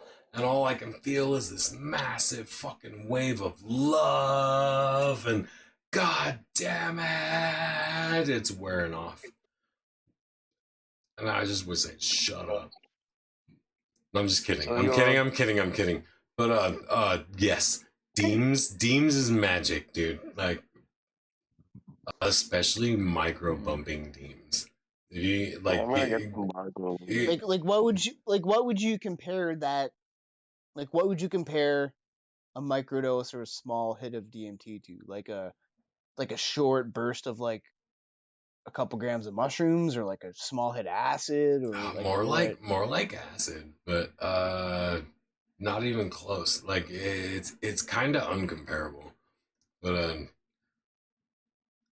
mm, Describe At it. Describe it. Christmas, Describe it. Describe it. I'm so fucking beyond interested in this substance. You have no idea. just I mean it's a lot like mushrooms, but like way less emotional, but a different emotion, like awe instead of love. I mean, instead of heartbreak and love. I mean, mushrooms are weepy. Like mushrooms are a fucking dramatic love. But Oh yeah. right? They make you look yeah, yeah. inside a little bit more. Mushrooms are a dramatic love, but DMT is like this benevolent white light beaming down on you, like oh, like I don't know. One thing But I want if interesting it fact about.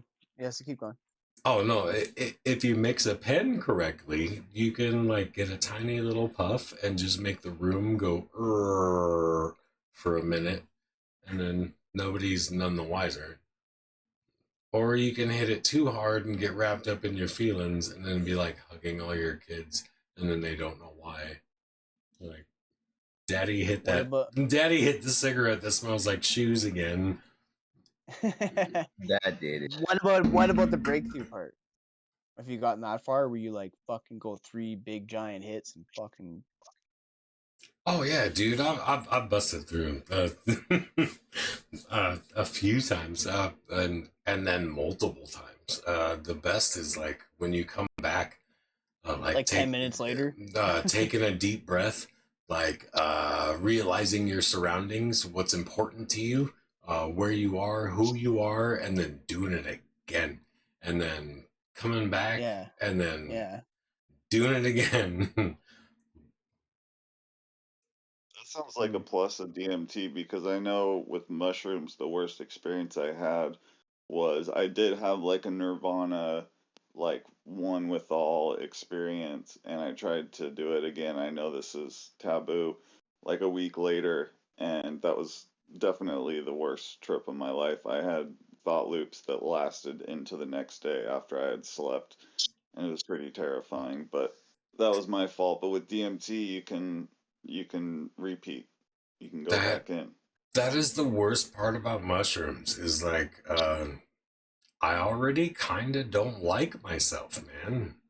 So if you're Yeah. gonna tell No, me yeah, a man. few more ways why I shouldn't like myself, it's gonna be kind of pretty deep, Yeah. and we're gonna have a pretty Yeah. deep fucking journey here. That's so you're saying that DMT does not give you that. Like No, for me no. if there's shit Have and demons that have I've been avoiding have you and I do a ever bunch of mushrooms, like they will fucking slap me in the face. have you Like ever been in fucking a fight hard. and got knocked out? Like, you ever Oh, been Yeah, knocked out? Like, one ding, time ring I your bell, yeah. fucking, like, that is, like, as close to DMT as I could Really. explain. Like, Like that. ding, reality's gone, we're in dreaming now, immediately. Hmm. Like, Yeah, you're just kind of a thing. yeah. sex dreams at that. What do you think? Let me ask you this. This is the craziest thing I've heard. What do you think about the story about the guy who broke through DMT? Like he did a crazy amount, and he was gone for like 15 minutes, and he came back and uh he described living an entire lifetime. He lived an entire life. He said he had a wife, he had kids. He was like he was gone for years, like in his time and space, the way he describes it. Is Like that he real, was though? Because I could have started a could family it with those could it things. could it I'd have fucked a so bunch of them. there you go. Yeah, this is like That's what I'm saying. Maybe yeah. maybe us talking to you right now, you're in a fucking DMT trip right now, but you're in a fucking different body. This isn't even fucking real. You know. You know, Yeah, one Yeah, of the Yeah. one of that's That's really getting like crazy. That's getting crazy. I'm sorry. I I was think saying one of the most that's a story. The guy and he like goes into detail about every single part of like his life and like how like holy shit, man. Can you imagine going on a I DMT trip and living like a 20-year lifetime and then come back? I think there was a guy who was like in a coma. Like I don't think that was Oh DMT. I might yeah. be talking about. Yeah, I just, I think it was a guy in a I, coma, to be honest. Maybe. no, this But is no, yeah. what? I don't even Oh, remember. sorry. But My what I was gonna But say is I think that. My favorite Anyway, trip has always been like the super ego trip, where like everybody's like, "Yo, you eat so much and your ego dies," but you eat so much and then your ego dies and it just inflates upon itself, and then you get to I am absolutely 100% completely convinced that the only reason any of this shit exists is because I will it so. You ever been there? Yeah. Or is it just A me? lot of No, I've it's been there. It's just me? no, that has happened to me, but only on acid, not on mushrooms. hmm. It's probably It's a both. fucking 18-hour trip, man. Things suck ass. I think that way in waking life. I mean, I don't necessarily adopt it into like my life, you know. I don't always believe it. Or I believe it you know, surface level that, you know, kind of life is what you make it. Nothing exists until you believe it does, sort of thing. But I'd like to have, you know, to incorporate that into my actual consciousness and like fully embrace it, It you know, exists 'cause now because you manifested it. right, right, true. From this moment forward, Let's run with it. I'm not in the matrix anymore. A lot of people believe that. Yeah, I mean, I stopped believing in anything, honestly. I did too much Yeah. acid. From the age of 17 to 19, I was always on acid, always. So that kind of did a thing or two. So I stopped caring what's in front of me. I just be like, I guess Mm. whatever the folks are in me, I'll take care of them, do what I can for them because they are me and I am them. Do you feel like it did some like positive work on your brain? Like, do you think that it like helped your mental health or? Newer anxieties, it changed hash for me forever. Um, in a bad way, at least Absolutely. hash. I used to And look love at hash a this lot. guy. He's full of nothing but love. Yeah, and a lot of nut too, but like yes. Yeah, the LSD was interesting in the first few times I did it. Like the first 15 to 20 times, it was nice. The next 20 to 15 times, it went downhill. I guess Mm. when you do too much of it, especially when it says, "Hey, thanks for donating to Aerovid," you gotta be careful with those ones. So it started to not be fun anymore and started to be negative. It started to be negative, yes, because then I was at this point where I had an ego, and I used to associate that with my LSD trip because I was good at holding drugs. I was good with handling them as well. But then the constant reminder of me having an experience that I can't handle was really eating my mental health. It became weird. Like, okay, now that I'm clearly, like, now that I've experienced an experience that I can't really handle nicely, what else is there?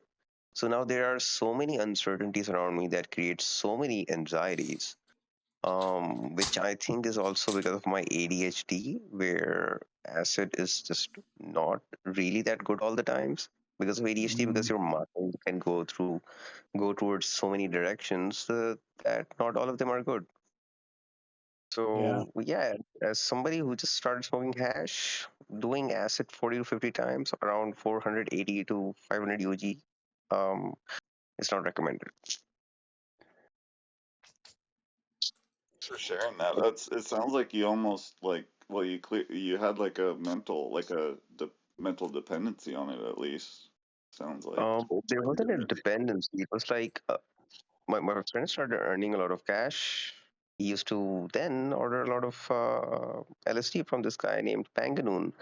And Panganoon was a nice guy. Sometimes when you wouldn't get the LSD because of the mail here, he'd send another one. And sometimes they'd both come for some reason. And we You just can't honor mail them one by one. anything to SAC. You know how many times I've tried to mail a fucking birthday card to SAC? Yeah, the swags You don't get here. cannot The acid is get pretty mail. handy. Yeah, mail does not leave the United States and reach Pakistan. It doesn't work. You have to send it through Canada. No, you Really? can get it here. You just have to pay the tracking, the premium But from I, Genesis. I, Hey, hey, Kadav, man, if you ever fucking need to send something to Sack, you send it to me and I will happily send it to him. whoop whoop. I do have a package that needs to go to SAC. Let's go! Send it to me! Ah. Come on, I will make sure I'll do my Yeah. Canadian duty and make sure that Oh, dude, Jake just he sent gets me it. 1,000 hugs, which is like super rare, and we need to make this thing happen. Like 1,000 hugs, Sack. I have 1,000 hugs, bitch. It's on its way. Bro, do it. Yeah. Kadav, if you send me whatever you send to Sack, I'll add some goodies to it and I'll send it. Word. Hey, I would love the customs on my gate and be like, yo, look, we let it pass like the first few times, but okay, are you actually growing these and selling these? And I'd be like, well, I do now have my own rental and I do pay the bills, so I guess I am. But guess what? I'm selling it to the federal minister, which is a cool guy, so we are cool. And you So, better. so I sent you my last holographic Jack fucking Frost sticker, so you better beat his Yeah, ass and take that back, because I don't have yeah, any more of I'm gonna those. try to do that. And those are a What relic of 2001. what to me, Kev? But yeah, I would have loved to get those things that were first sent to me because I remember they had some Gamboians, the strong ones. They had those fucking amazing snap on them. Yeah, the GF one. I'm sad that I couldn't get it, but we still have life. Who knows? Maybe I'll come to the US and make my own slabs. so Come, is it come to like, are you? Come to Canada, bro. There's huge And you guys huge like start a business and hire me on Pakistani. paper, so the visa is pretty easy for me to get. Yeah, Unless that dude. happens, Do you know how many like Indians and Pakistanis and Bangladeshians are like in Canada? It's fucking a lot, man. yeah, that's why I can't get there anymore because all of them are already there now. So I need some good paperwork, which is either somebody calls me from there, and then I apply for a visa. Then it's pretty easy. Or I get I'm my just gonna marry Sack, and then he's the bottom. He's the You bottom. He's the just be wife. gay for a year. Yeah, Just be yeah. gay for one. Just be gay for him for 1 year, I mean, and he then is. you yeah, bring him over. You bring him Beyonce. over. He is pretty Yo, what cute. up? What up? I'll give him that. Sack's cute as hell. Like I'd What fuck up, him. y'all? I ain't even gay. I ain't even gay. I'd fuck him. Yeah. So we'll get him a green card. oh yeah, you better, or else I'm gonna die. What's the psychedelic scene like in Pakistan? Well, there's this one guy who's growing albino mushrooms and giving it to everybody else Hey, in the country. Haha, that is me. Yes. we're LSD. saving that for a whole nother podcast. But Okay, Yeah. what no is spoilers. the psych scene like in Pakistan? Okay, so there are groups that have access to good Lucy sometimes. Molly is pretty nice because all of the people who are in the food industry know what good Molly is. So if you need good Molly, just get to the food industry folks because they love to party. Um, for LSD, I think the best people to get it from is this friend of mine in another city, and then there was us who used to do it back in the days. The rest of the folks selling LSD here are probably NBMO, yeah, NBOMs, yes. Because I've tried some Lucy from plugs here, but they don't feel like Lucy. It's like Labs they there? say it's 120 micrograms. It would be 120 micrograms of I have no idea what, but it wouldn't be Lucy. Mm. Um, 2CB, yes, that was recently introduced by a friend of mine. I like to see. For pretty 2CB good is too. similar to mescaline, isn't it? Is that I 2CI. have to. Where is it? What the 2CB. fuck is 2CB? Oh man, 2C is amazing. That's one of the Shulgin inventions, isn't it? What's that Yes. derived from? What's that derived from though? I have no clue. Pure euphoria. Not sure what it's It's like derived from, but it's it's like fucking ayahuasca. It's just a bunch of random fucking weird shit all yeah, fucking blowing up your nose. it's as Only close clicking in as one go. What up, y'all? que pasa. What up? So Just Shit, just figuring out popping in. who's gonna eat whose ass. We just It's that talking Checking simple. in. about 2C. Yeah, I heard. I was listening. Everybody's would you like, guys? nah. Where's Cosmo? Would, Cosmo's not here? Mm-hmm. He was. He was? Oh, shit. would you guys ever fly down to the Brazilian jungle and fucking get some ayahuasca blowing up your nose by some shaman. Yeah, step one is getting out of Pakistan. No, but I went to this. There you go. I went to this crazy like wook flop house one time, and I did some 60x salvia. Holy And fuck, bro. it was a bad time. Dude, I did 40x one time, and it was Bad fucking... time. How the fuck is that shit even allowed? Like, what even is that shit? Somebody in the Discord the other day was really advocating. We were like shitting on salvia. Like, why the fuck would anyone ever fuck with salvia? No, it's not fun. And this guy was like, "Well, it's because you did it wrong. Like, you really just need to chew the leaf. Like, we're smoking a 60 times extract." And he's like, no, you really just need to chew the leaf all day. I'm like, what? But yeah, supposedly salvia is supposed to be like a slow burn, and we were trying to take it to 100. Yeah, we crackified it. That's what we fucking did. Oh, dude, I ripped my friend's whole living room apart. Like, I freaked the fuck out. I don't freak out on drugs, except salvia. That's the one. I think that was on... Go ahead. No, go ahead. Oh, it wasn't important, but I'm pretty sure the Hamilton's episode on salvia, he chews it as well, and seemed to have like a longer, better experience on it. Do you say that's what you did, Cad? Is chewed it?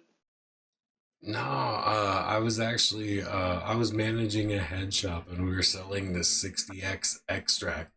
It was a 60 times concentrate, and yeah, that's what we smoked. Yeah, it's like smoking 60 times. Like my buddy had a 60 bowls of fucking in one.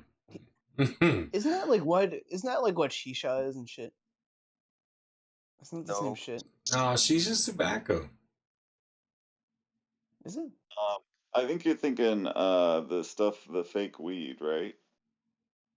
Well, growing up for years, my buddy dated this Saudi Arabian girl, and we'd go in his dad's closet, and he had bags of this like, it looked like little tiny 1-inch long leaves, and we'd smoke it, and like we get kind of high off of it. Oh, not sure what shit. it was. We call that midwalk, and the first time I tried it, I saw stars in the bright day, and I fell down. It's just highly concentrated fermented tobacco. Be careful with that stuff. It fucking hits you like a bat. I was too young Yeah, for like it. we get pretty fucked up. Like, Yeah, he god fucking damn. we were in his closet one time, and he came home, and he fucking panicked, man. He had knives and machetes and shit. He was like, what the fucking hell, dude? I sweet stars, they were all mine. What kind of neighborhood did you grow up in, homie? Get some.